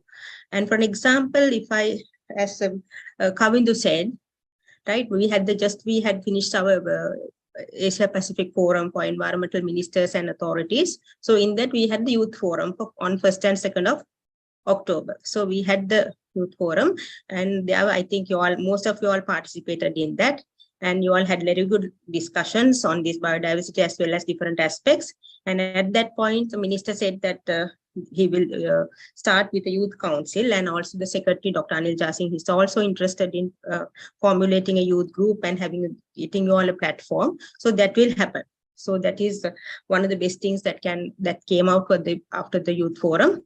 And there's a request to train you all to go for international forums and voice your needs and voice all the issues that you have. That is also was raised, and so there will be some training will be given to the youth who are attending foreign conferences. So at the moment, we get them involved at different stages. Now, for example, the Seagrass Day we celebrated on March 1st. So the seagrass concept came from a youth, right? That is, as you all know, it is Sugat Udagidar. Right now, he is from this Blue Resource Trust, and this was his idea. And then there was a resolution put to UN, United Nations General Assembly, and then that got adopted. And 24 countries co-sponsored the resolution. Then the very next year, this year, on 1st of March, we celebrated the Seagrass International Day. Right? There, the guest speaker was a youth, right? That was Sugar. Right, so we provided him all the facilities. So his idea got into the international level, and we supported. And now from hereafter, every year, the entire world will be celebrating the World Seagrass Day on March 1st, and a lot of activities will also continue. That is beneficial for us because our seagrass beds will be protected and conserved, and it will be restored. In the meantime, the message will go on to the world and other countries. So that is one instance where your voice was heard. Then the other one, we had the Mangrove Conservation International Day on 26th of July. That also, Anna Vilundava and areas, we had a program. Then we had a national program at the ministry. We got the youth and the children also. We got about 200 school children. And in the meantime, we got some youth groups also. Right? They did a drawing alongside the road, and on mangroves, there are species, the birds that are associated with like. So that gives a very big message for the school children as well as for the bypassers. One, what are mangroves, and likewise. So in that day, we got them involved. A lot of quizzes, the hands-on experience they learn a lot about mangroves. And also, so they will be implementing certain programs, maybe in future in certain areas. That is one. The other one is the YZ, right? Young Zoological Association. We work them closely with them as well. Then they have a representative here as well. And so at the moment, they are doing a biodiversity survey of the Environment Ministry premises. So they come and they are doing the survey, and I think they visited 2-3 times, and it will be finished maybe within about a month or so. So directly they are involved with our activities. And then, and also we are working about the global biodiversity framework, and to go for that and to develop the targets and develop the action plans, we are having some series of workshops. So I think there were Ishadi and them, they came for that workshop, and they gave the ideas, right? How we should go ahead, and their insights, their thoughts were shared with us. Right, so youth, we got involved in that aspect as well. Maybe that in future workshops, that was the initial workshop. In future, maybe we can get more participants from the youth for you all to raise your voice on how we should go ahead.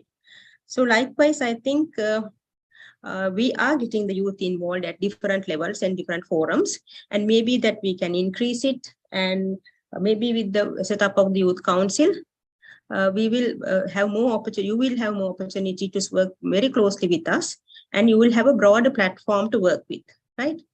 So that will happen in future. Yes. Thank you, Ms. Sujiva, for that helpful explanation. The second question I have for you is, in what ways do you incorporate feedbacks and ideas from youth into development and adaptation of biodiversity policies and strategies? Yes, when you talk about policies, there are under biodiversity, there are several policies, not only one. The biodiversity policy itself is being formulated now, right? Besides that, we have several policies. So to formulate a policy, you take about at least minimum of 1 year, maybe a little bit sometimes shorter, but maybe sometimes longer. It is a long process, right? First, we develop the concept. Then we have a series of stakeholder consultations with different groups, including the youth, right? So, that is there, and then it will be open for public for 1 month in all 3 languages, right? The draft will be open for public. So during that time also, youth have the opportunity to give all their comments. So all their comments will be considered, and those will be incorporated into the policy, right? That 1 month it is open for everybody, including the youth and the general public, right? That is a policy formulation is a very transparent process. It is not done haphazardly or overnight, right? So it is a long process.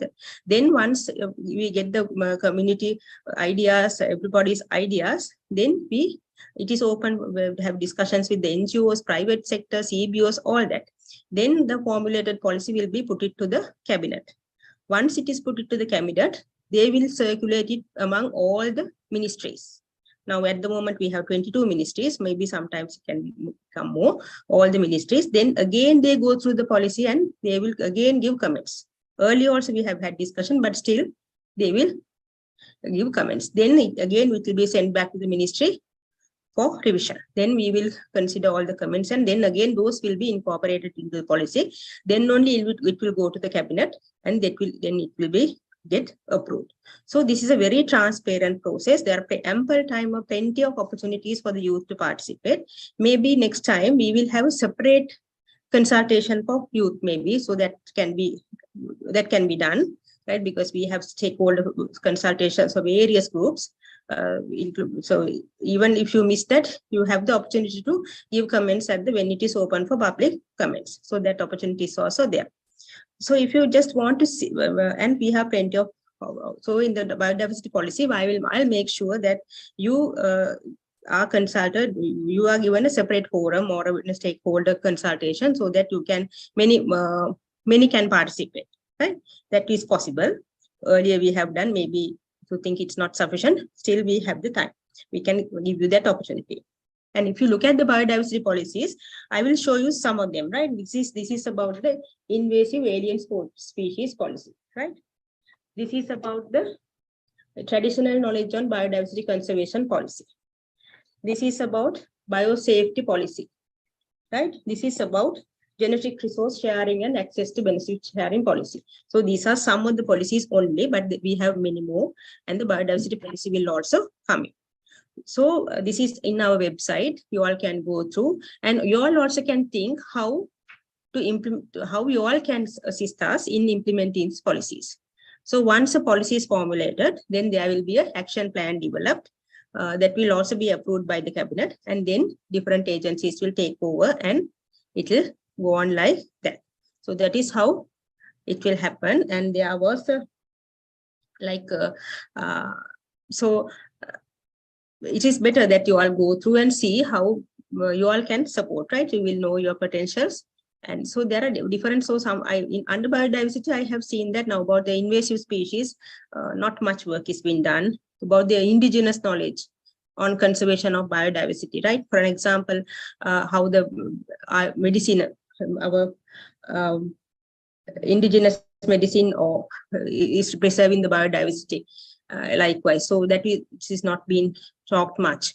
So likewise, we have plenty of things to do. The biosafety, a lot more to go than the genetic sharing. So likewise, so there are ample space for you all to work. So I think I answered your question, I think, right? So maybe Yes. then, and two more policies are coming up. One is this biodiversity policy we have mentioned, and I think Panchali mentioned about that we have to go away from the anthropogenic concept, right? Yes, we have taken up that, and at the moment we are developing a living entity policy. Living entity policy means we just think the nature also has the right to survive. So some of the countries have this living entity policy. So we have also started, we have done the draft. So that will also have a consultancy, like it will also go on like that. So you will be also consulted at one point to give your ideas. So that concept also we have already taken up, and at the moment we are doing it. Yes, I think I answered your question. Yes, thank you, Ms. Sujiva. You were very insightful on how the system works and what are the plans you have. It was really nice to hear them. And what are the challenges do you face in the implementation of biodiversity conservation actions, and what support do you need from us, youth? Yes, first of all, I should say that now at the moment, as all of you all know, we are in an economic crisis situation, right? So the worst thing is that funding is very, very limited from the government side, right? The treasury doesn't have much funds, so we are getting a very limited amount of funds. So we have some difficulties in implementing the activities. So in the past, like 2-3 years back, we had the COVID, then the fuel crisis, all these affected the implementation activities. But now, normally what we do is we write to all the UN agencies, we get the support of the private sector, then NGOs like, we write proposals and we get grants, not loans, but grants, which we don't have to pay back, and we implement programs. So that is how we do it. And the other challenge, that is one thing. The other challenge is from time to time, our ministries, the subject area and the agencies gazetted under changes. So then also we run into problems like now about 2 years back, 3 years back, we had 20 agencies under the Ministry of Environment, right? We had the Forest Department, Wildlife Department, Marine Environment Protection Agency, CEA. Likewise, we had 20. All were related to conservation of the environment, right? 20 agencies. So then Coast Conservation Department, likewise. So then it was very easy because we had the authority all to get the work done. But now at the moment, we have only 2 agencies under us, that is the Central Environmental Authority and the Geological and Mines Bureau. So now the problem is different. So now we directly don't have the authority with the Forest Department or Wildlife, but it doesn't hinder any activity, but it is not very easy like when they are under us, right? So now they are under a different ministry. So then the time taken for activities to implement takes little time, because then we have to, from our secretary, the letter should go to that secretary, then the approval process takes some time. So likewise, there are issues. So those are some of the issues. And also sometimes we see that some of the maybe NGOs or not the very, some private parties maybe sometimes implement programs without just getting the scientific advice, right?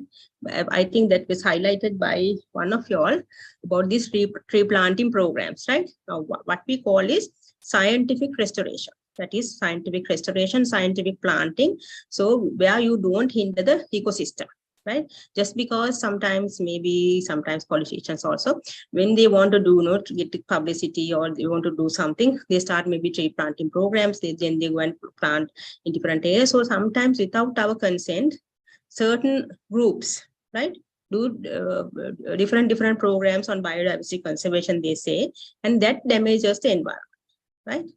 So those issues are there in implementing the programs, but still we don't, just forget about it. Or under any circumstances, as government servants, we work very hard, and if we don't have money, we will try to get foreign funds or maybe private sector or other means. We will get it and do it. Even under any circumstance, we work very hard, and even the ministries are changed or the agencies are changing, under gazetted, whatever. But we have the links we have built for a long time, but still we work with those officers, with those agencies, and we collaborate.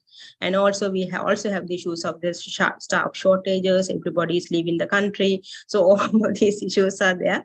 But those sometimes, so we find it difficult to work the way we really wanted to work, but still with whatever the available resources and right, we work very hard and try to achieve our targets and to preserve the biodiversity, conserve biodiversity, not only conserve, but we now talk a lot about the sustainable utilization of the biodiversity, because the population is increasing. So we have to ensure that the people are also survive and they also have their livelihoods, and so that they also do it in a sustainable manner. So we don't hinder the biodiversity, but they use the resources in a sustainable manner. So those things are happening. So the youth, what I really appreciate, I listen to all of your talks, and I really appreciate what you all are doing. So further we can maybe think of some more projects like the invasive species, right? Or if there are agencies or if your organizations can work on invasive species, what you all can do is first, I think today, I think a lot of participants are there, maybe from all over the island, like, so in all 25 districts, if we can have some linkages, if we can have a very good network, and if we have the ground, some associations reaching the grassroots level, it will be beneficial. And so maybe that we can take up some topics. And for the Environment Day, what we did was, on one day, we launched so many programs in all 25 districts. So that created a lot of awareness, and then a lot of activities were done. So that will be some like ice-breaking type of thing. So likewise, we can think of certain topics. We can, all the agencies get together, and maybe you may be having different areas of work, but still if there's a possibility, you all can join, and you can. And also, number one is to have a network and build the youth strength. That is one thing. Then maybe you can go for silent protest when there's something bad is happening. That is really, really appreciated. And the other one is try to give the scientific knowledge to the community and spread the message of biodiversity conservation and the sustainable utilization, right? You are very active and you are very smart, so you all can make the community aware of the subject, right? That is one. And I heard about one, I think it is Panchali, right, who said about the including biodiversity into the syllabus, right? Now, every time when we go for workshops and everybody says, we just include this into the syllabus. And now we have a huge syllabus, right? Now, what do the students do? That is a very heavy workload for them. So practically what they do is either sometimes they don't study it, or they, exclude certain parts of the syllabus. And also the teaching pattern that we have in Sri Lanka is just memorizing, right? You just memorize biodiversity. So finally you become fed up with this biodiversity, right? One of the students from St. Thomas's College, he told me there are 68 pages of biodiversity in our syllabus. I hate biodiversity now because it is too much, right? So how can we incorporate biodiversity into the school curriculum is what I have suggested, and what the Environment Minister has suggested to the Education Ministry, have some practical programs, right? That is the only thing. Then only we will, at least if you have a cleanup program, if you have some tree planting program maybe, or some invasive species removal program, something, right? Or wetland, you visit the wetland park and see what is there in the biodiversity. So if you do something practical, it will be in your mind forever, right? You will enjoy it and actively get in a practical sense, right? The theory part, if you have put too much, then people will, they will be fed up and they will not like it, right? We have to make people love the environment, then they will tend to protect it. And the other one is, as youth, you can set up an example, right? If you, without taking a plastic bag, if you all can take maybe a cloth bag as a fashion, the jute bag or something, right? Make it a fashion or a trend among the youth, right? You can go for alternatives, like, so that will preserve the environment. Regarding biodiversity also, there are plenty of fruits, lesser known fruits, right? Thousands and thousands of fruit. Sometimes the youth haven't even seen or tasted, right? We are trying to popularize them, lesser known fruits. There are a lot of vegetables, green leaves, right? Now we eat some pizza or a frap or something, and right? We really don't, some of the youth, right? They don't like to, eat the fruits that we have. They're very nutritious. They are unique to Sri Lanka, and it have all the vitamins and minerals. So we are trying to have some food festivals so that to promote our own stuff. That is promotion of biodiversity, right? If the youth is getting into this, people will look at it, right? Now what you see on the TVs, all the children are eating the sausages and this and that, right? Very unhealthy food, the fast foods. So that type of promotional activity, if you all can get involved, that will have a very good impact on the society, entire society, right? Because that, so likewise, I think you all can think of certain things. And about the plastic thing, about the straws that you mentioned, I really, because I'm involved in, I can say, now when you want to ban something, right, or control something, we don't do it, the minister won't do it one shot.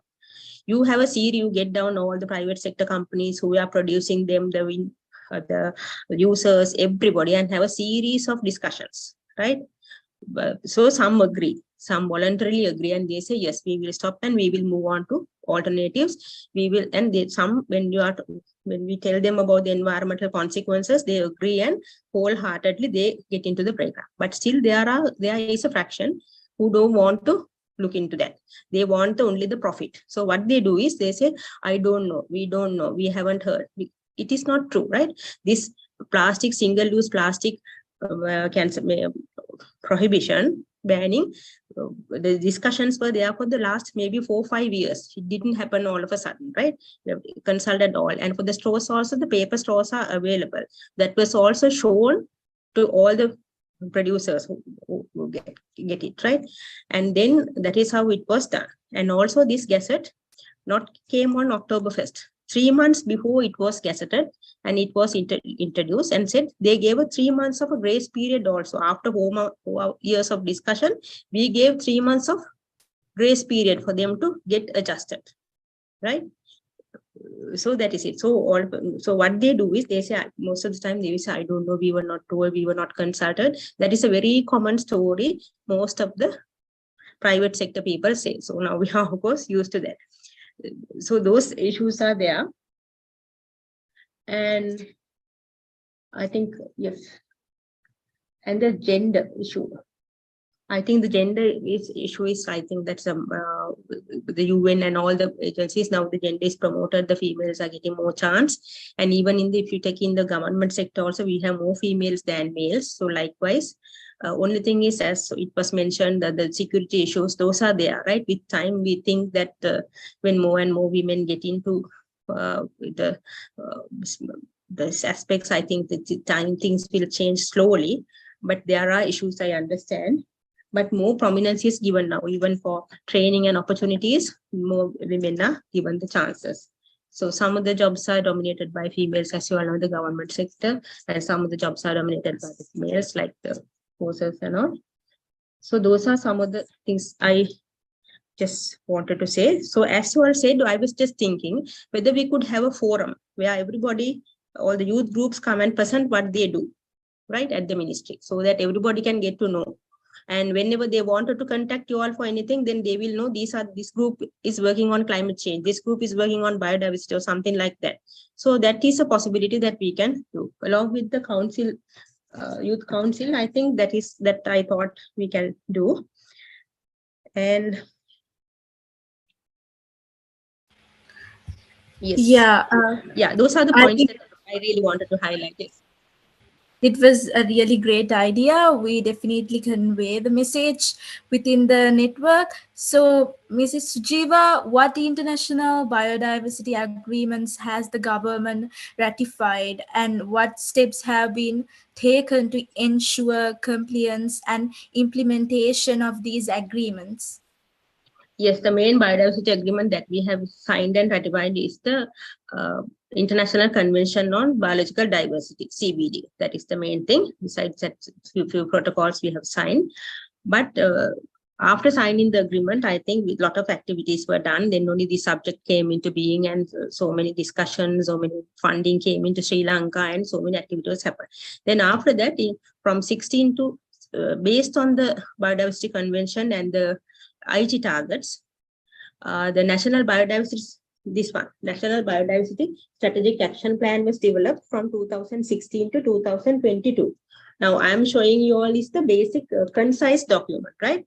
But NBSAP is a huge book, right? A huge book where it talks about not only one ministry, right? Now that this also came up, we have a compiled comprehensive one-shot action plan, right? It includes the activities of the wildlife department, forest department, marine agencies. So likewise, the agriculture department, all this is here in this NBSAP, right? So it is totally for biodiversity conservation.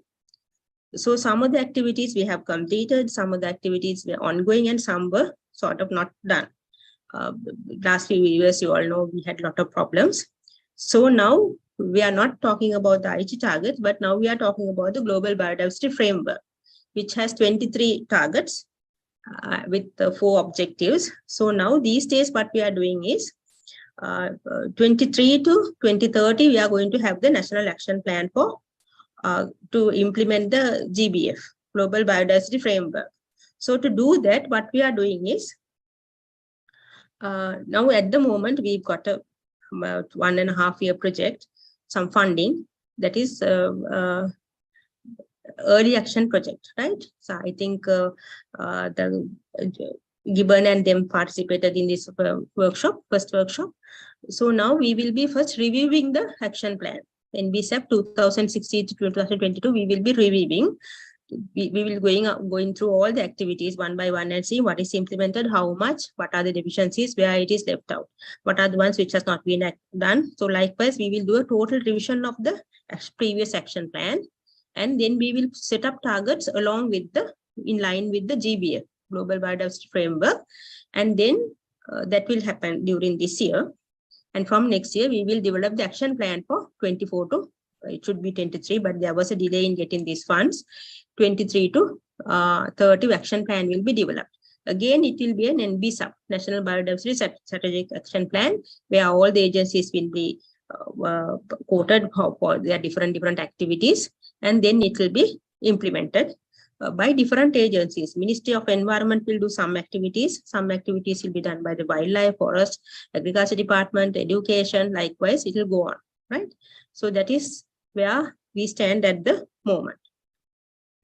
Yes.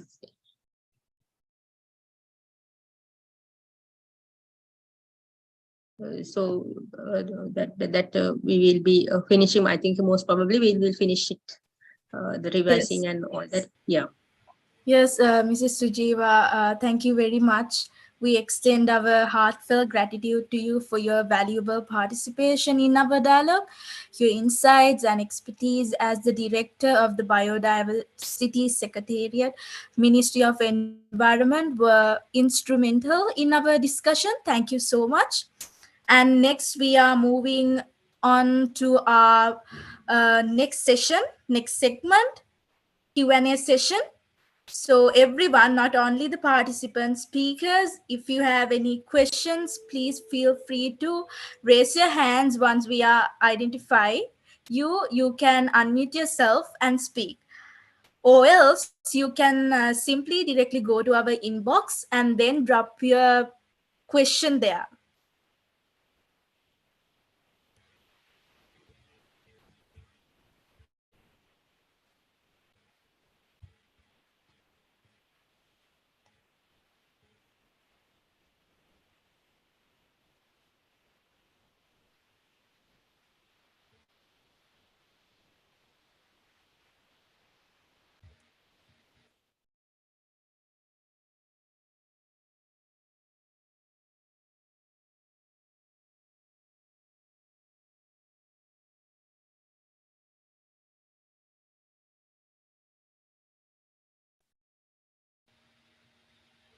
So we have one question in the chat box. How about the involvement of university students and school students in biodiversity conservation? Um,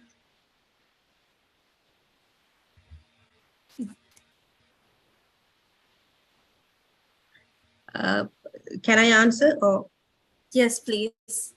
yes, and now the school students, we get them involved, and also when we train the teachers on biodiversity, right? Activity-based training. We have a whole lot of workshops, and also we train the teachers how to teach the students on biodiversity practical aspects and get them interested in this subject that is going on. And in the universities also, we get the students. There are ISAC, a lot of the associations are there. Through them, we implement a lot of programs, and we have a good conversation with them. And also we have a concept called Green University concept, where we talk about green in the universities, right? So we are continuing that program. So under that also, biodiversity is one of the topics that we discuss: how to put up butterfly gardens in them, how to increase the green space, how to utilize the resources sustainably, how to, if they have some space, how can they go for organic farming. So likewise, there are a lot of green universities which have got schools. There are a lot of schools which have won the green awards. So similarly, for the universities also, we have programs. And I'm happy to say now we are getting a World Bank funding from maybe next, maybe within about 1.5 years or so, for funding for the green universities to do the green university. So under that, a lot of biodiversity activities will be carried out within the universities itself. So that is one of the plus points. So we get a lot of students involved. So they have teams within the universities to look into these subjects. And also we do some funding for when available research activities. We do some funding, we do some training and awareness programs. So likewise, we are in touch with them. Thank you, Ms. Sujiva. So I also have a question from Ms. Panchali. So I am aware that you are someone who covering a lot of sensitive but very important concerns issues in Sri Lanka. I wanted to know what are the things we have to focus on when we are engaging in those kind of topics. Yeah, see, understanding of the topic is very important. Like, for example, if we take this year, the first very popular issue was the Deep Jungle Fest. This was a Thai trance music concert of 4 days continuously, 24 hours, which was only 150 meters from the boundary of the Galoya Forest Reserve, and it was surrounded by Hulu, Kaudilo, Namin area, and so on.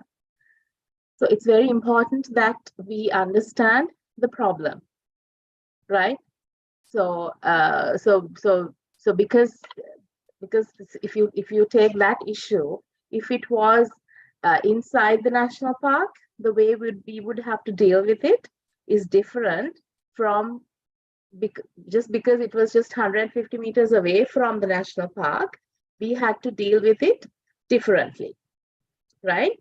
So it's very important that we understand what the problem is.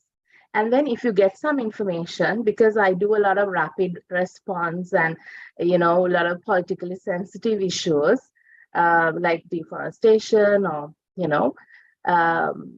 it's important to understand that it's correct information, that it's not false information, or that it's to take revenge from somebody, right? You need to understand whether there's a political agenda. So you need to do your research. So you need to have, you can't work alone. You need to discuss with a lot of people, because each one have their individual set of skills and knowledge. So it's very important that you discuss with the team, understand the background of the problem, right? And try to see that there is no hidden agenda in it. And then, if it is about a protected area or some place close by, you need to understand where the boundaries are. And it's really great if you can, if somebody from your own team could go and visit that area personally, because there is so much that we can do online, but it's important that we go get on the ground and see the place as well. And I would say before you protest or before you take legal action, always try to do things, try to do other things, like if it involves a government agency, you could first talk to that person. You could talk to the director generals or the directors of the wildlife conservation or forest conservation, or say the environment ministry or whoever. So first talk to them, see if you can solve it diplomatically. You may not see me doing that much, but actually most of the issues we try to solve it that way. And only when we cannot solve the issues, because sometimes even the government servants are very are coerced by politicians or coerced by people of that area. So the government officials could give us information, but they can't openly criticize because they might get into trouble. Let's say if it's a wildlife office in some, say in Horopatan or whatever, if sometimes if they take an unpopular decision, they could even get attacked by the villagers.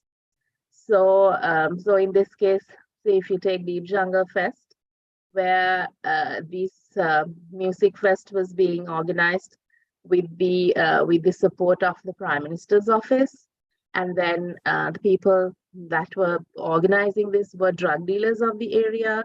So these were like, very risky things. So we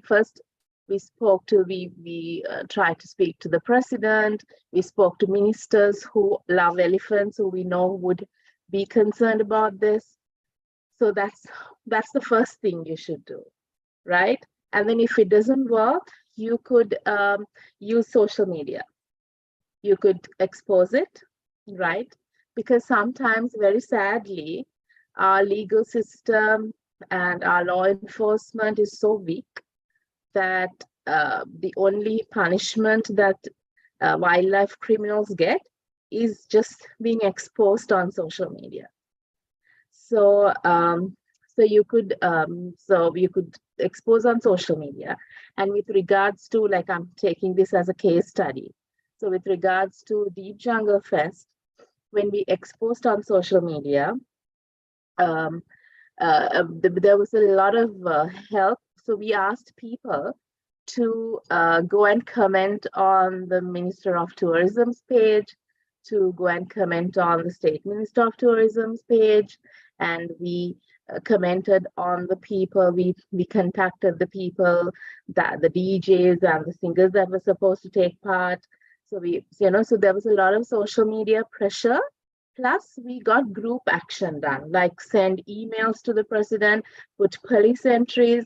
So I think we wanted at one night, I said, okay, 100 police entries to the TEL-IGP portal, right? So this way, you could get public action done, right? So that's another way. And then why I take this Deep Jungle Fest is like, we had to do all this to finally get to that result, because it was a successful mission. So then when that didn't work, we had to do a protest also. So then the relevant government agencies withdrew their approvals, and the police did not issue loudspeaker permits, but still the music concert went on. So then finally we even had to take legal action. So we had to take very rapid legal action. So always, you should have lawyers working with you, right? So you can ask the lawyers to start on the legal action at first, but that should be your last resort. Because very sadly, it's not easy to, for rapid response cases, it's not easy to work with legal action, right? The best way is to talk to people and, get it done. But then but because it didn't work, we had to take legal action, and we had to take an injunction. But even after taking the injunction, even after taking the court order, the people just still went ahead. So then we had to speak to the relevant minister, Mr. Kiran Alas, who helped us a lot. He then went and took another court order, and then only we were able to shut it down just about 1 or 2 hours before it started. So, so there are so many things you can do, but it's very important that you know that you should know that legal action and protesting should come last. There are so many things that you can do before, right? Yeah. Was that good enough, the answer? Yes, it was amazing. Thank you, Ms. Panchali. Thank you everyone who participated for the Q&A session. So as Eshadi has mentioned in the inbox, we will be sharing a feedback form. In the end, you can fill that and receive your certificate. Now I would like to invite Lasal Ratnasuriya to share the key takeaways of this discussion today. Lasal, over to you.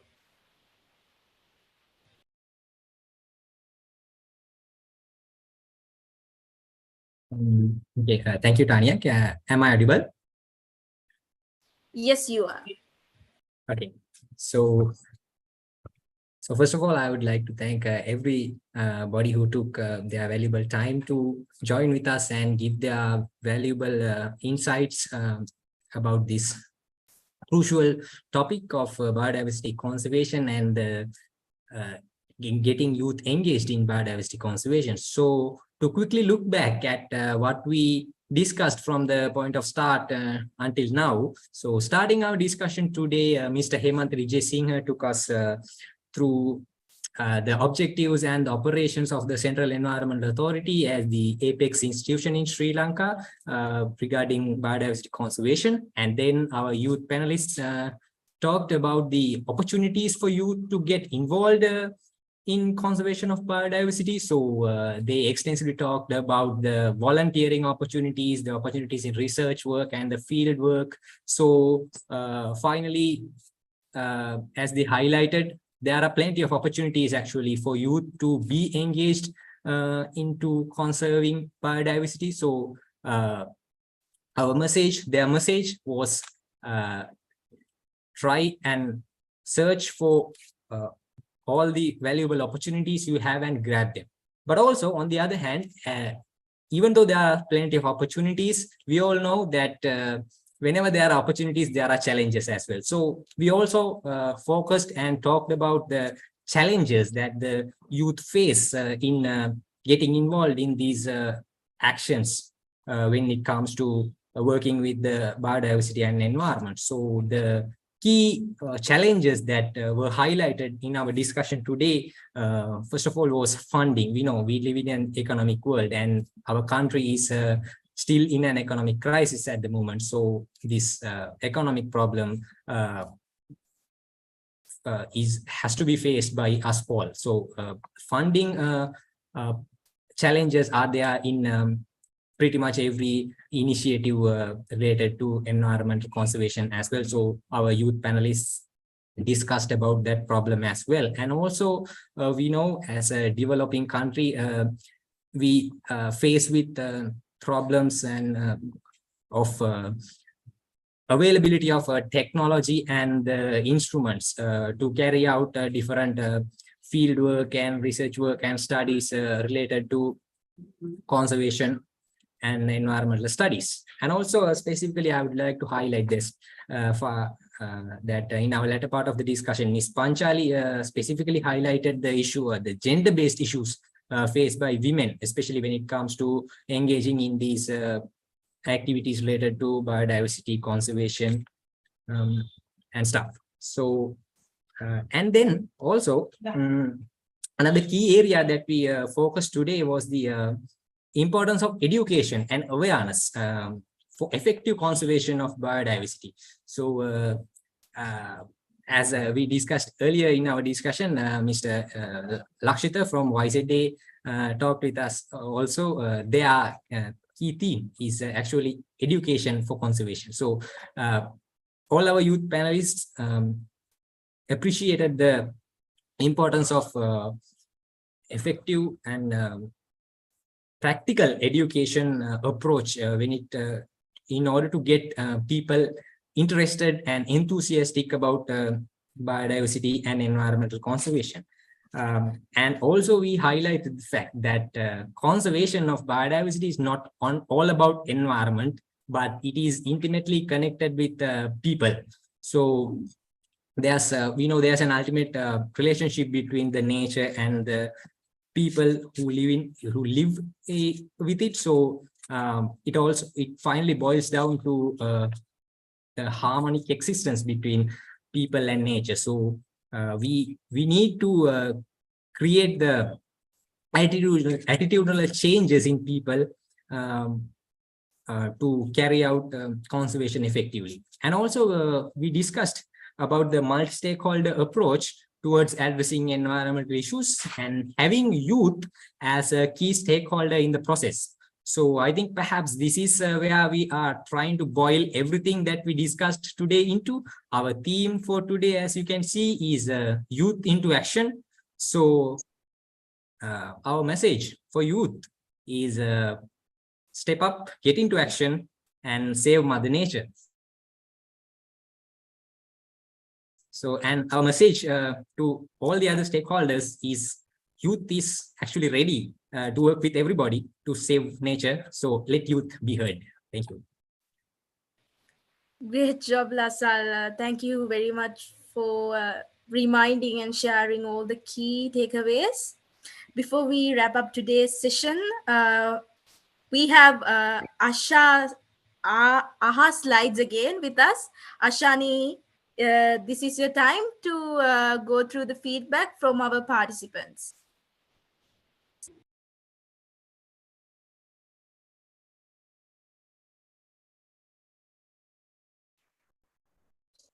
Yeah, I think we had a very meaningful discussion. So, in your opinion, what do you think as an individual you should do to conserve the biodiversity of Sri Lanka? So, take a 1 minute or 30 seconds and think about what you actually have to do to conserve the biodiversity.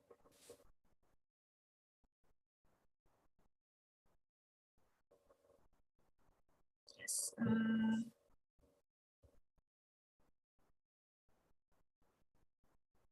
May we have the link?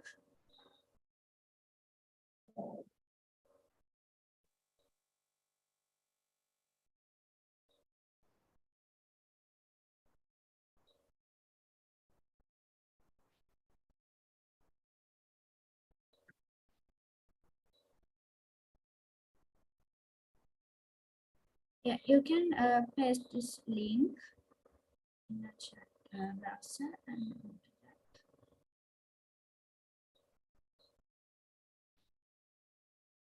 Or scan this QR code and join at our slides.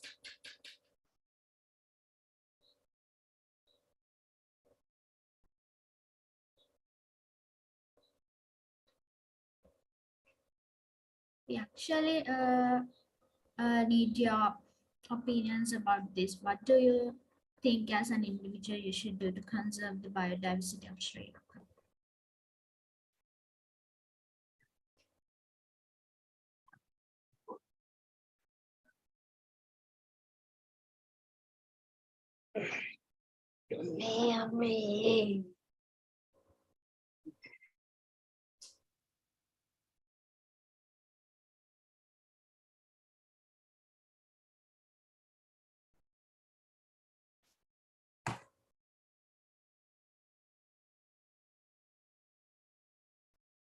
Yes, let's see.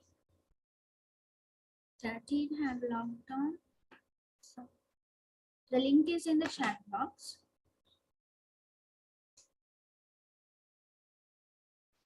Diagnosis, rare species and protected. Yeah, that's part of biodiversity conservation.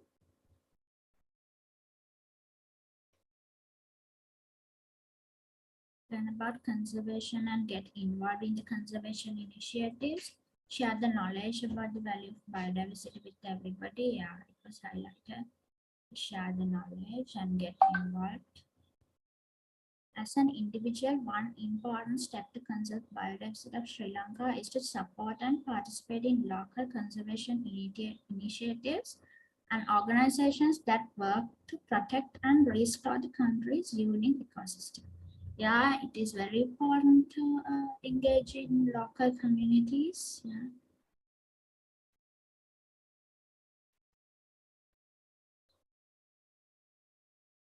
Conducting awareness programs. Yeah.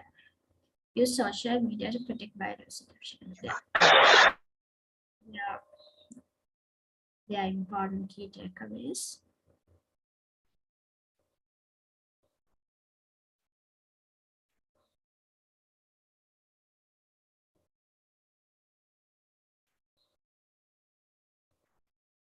Yeah, participants are typing. We don't need very long answers. Just as an individual, what you should do to conserve the biodiversity.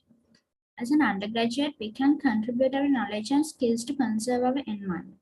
We can share our knowledge, practice sustainable practices, learn to love the biodiversity, and also share the value of conserving biodiversity among the people. Yeah.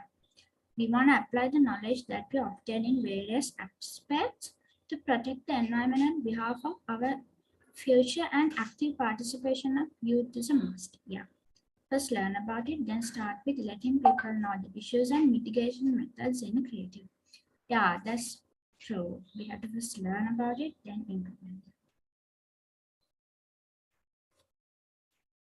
it. Shall we be quick? Yeah. Utilize the resources in a sustainable way. It will be great to get together and go as one group by encouraging local communities to engage in it. Yeah. Make use of scientific knowledge of students for the nature conservation is more crucial than many organizations lack it. Praise that.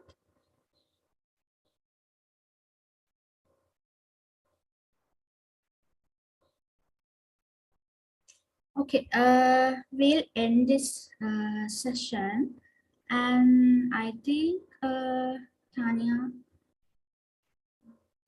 another more we can do research the biodiversity. Yeah. So It is very important to know all of your ideas and knowledge. So over to you, Tanya. Thank you, Ashani. Thank you very much. That board was really interesting. Definitely, we can do another innovative project based on that. I feel like that. What I want to say is, everyone, thank you for being good listeners and conscious speakers. Now, I would like to invite our Milakshi Ratnayaka to give the closing remarks. Thank you, Tanya. So, good evening, everyone. I'm Milakshi Ratnayaka. I hope you find this dialogue an insightful event, and thank you all for joining us today. We'd like to thank each and every one of you for taking part of this meaningful dialogue. First of all, we would like to thank our panel of speakers.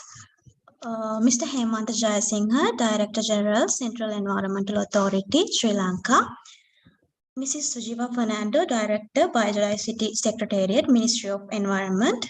Ms. Panchali Panapitia, Director, REA, Sri Lanka. Ms. Pavitra Attanayaka, Project Lead of the Youth Wing of Wildlife and Nature Protection Society. Mr. Kavindu Edirivira, Deputy Director of Programs of Slycan Trust. Mr. Lakshita Edrisinghe from the Young Zoologists Association, Sri Lanka. We are incredibly grateful to have gathered such an impressive group of environmental leaders and decision makers to collaborate on this collective approach to empower young people and involve them in policy discussions and solutions of our society. Moreover, we would like to express our gratitude to Mr. Sudarshan Silva, advisor of the Gibbon Sri Lanka.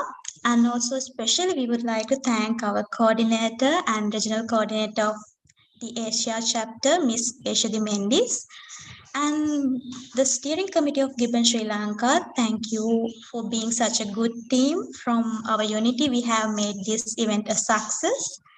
And together we are confident that we can make positive impact on the lives of our people and the planet. This event is a step forward towards achieving our goals and creating a sustainable and resilient future. Finally, we urge to everyone to take action and be a part of movement towards a better future. Let us all work together to ensure that future generations will have access to a healthy and diverse environment. Thank you for your attention and engagement. We hope that you leave this event inspired and motivated by the actions. So together we can make a positive difference. Thank you. Thank you.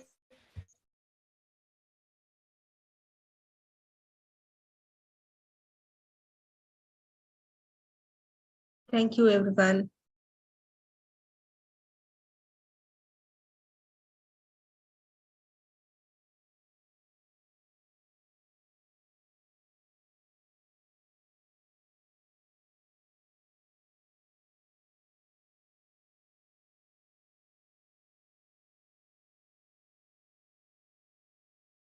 Thank you very much, everyone. And please fill the feedback form.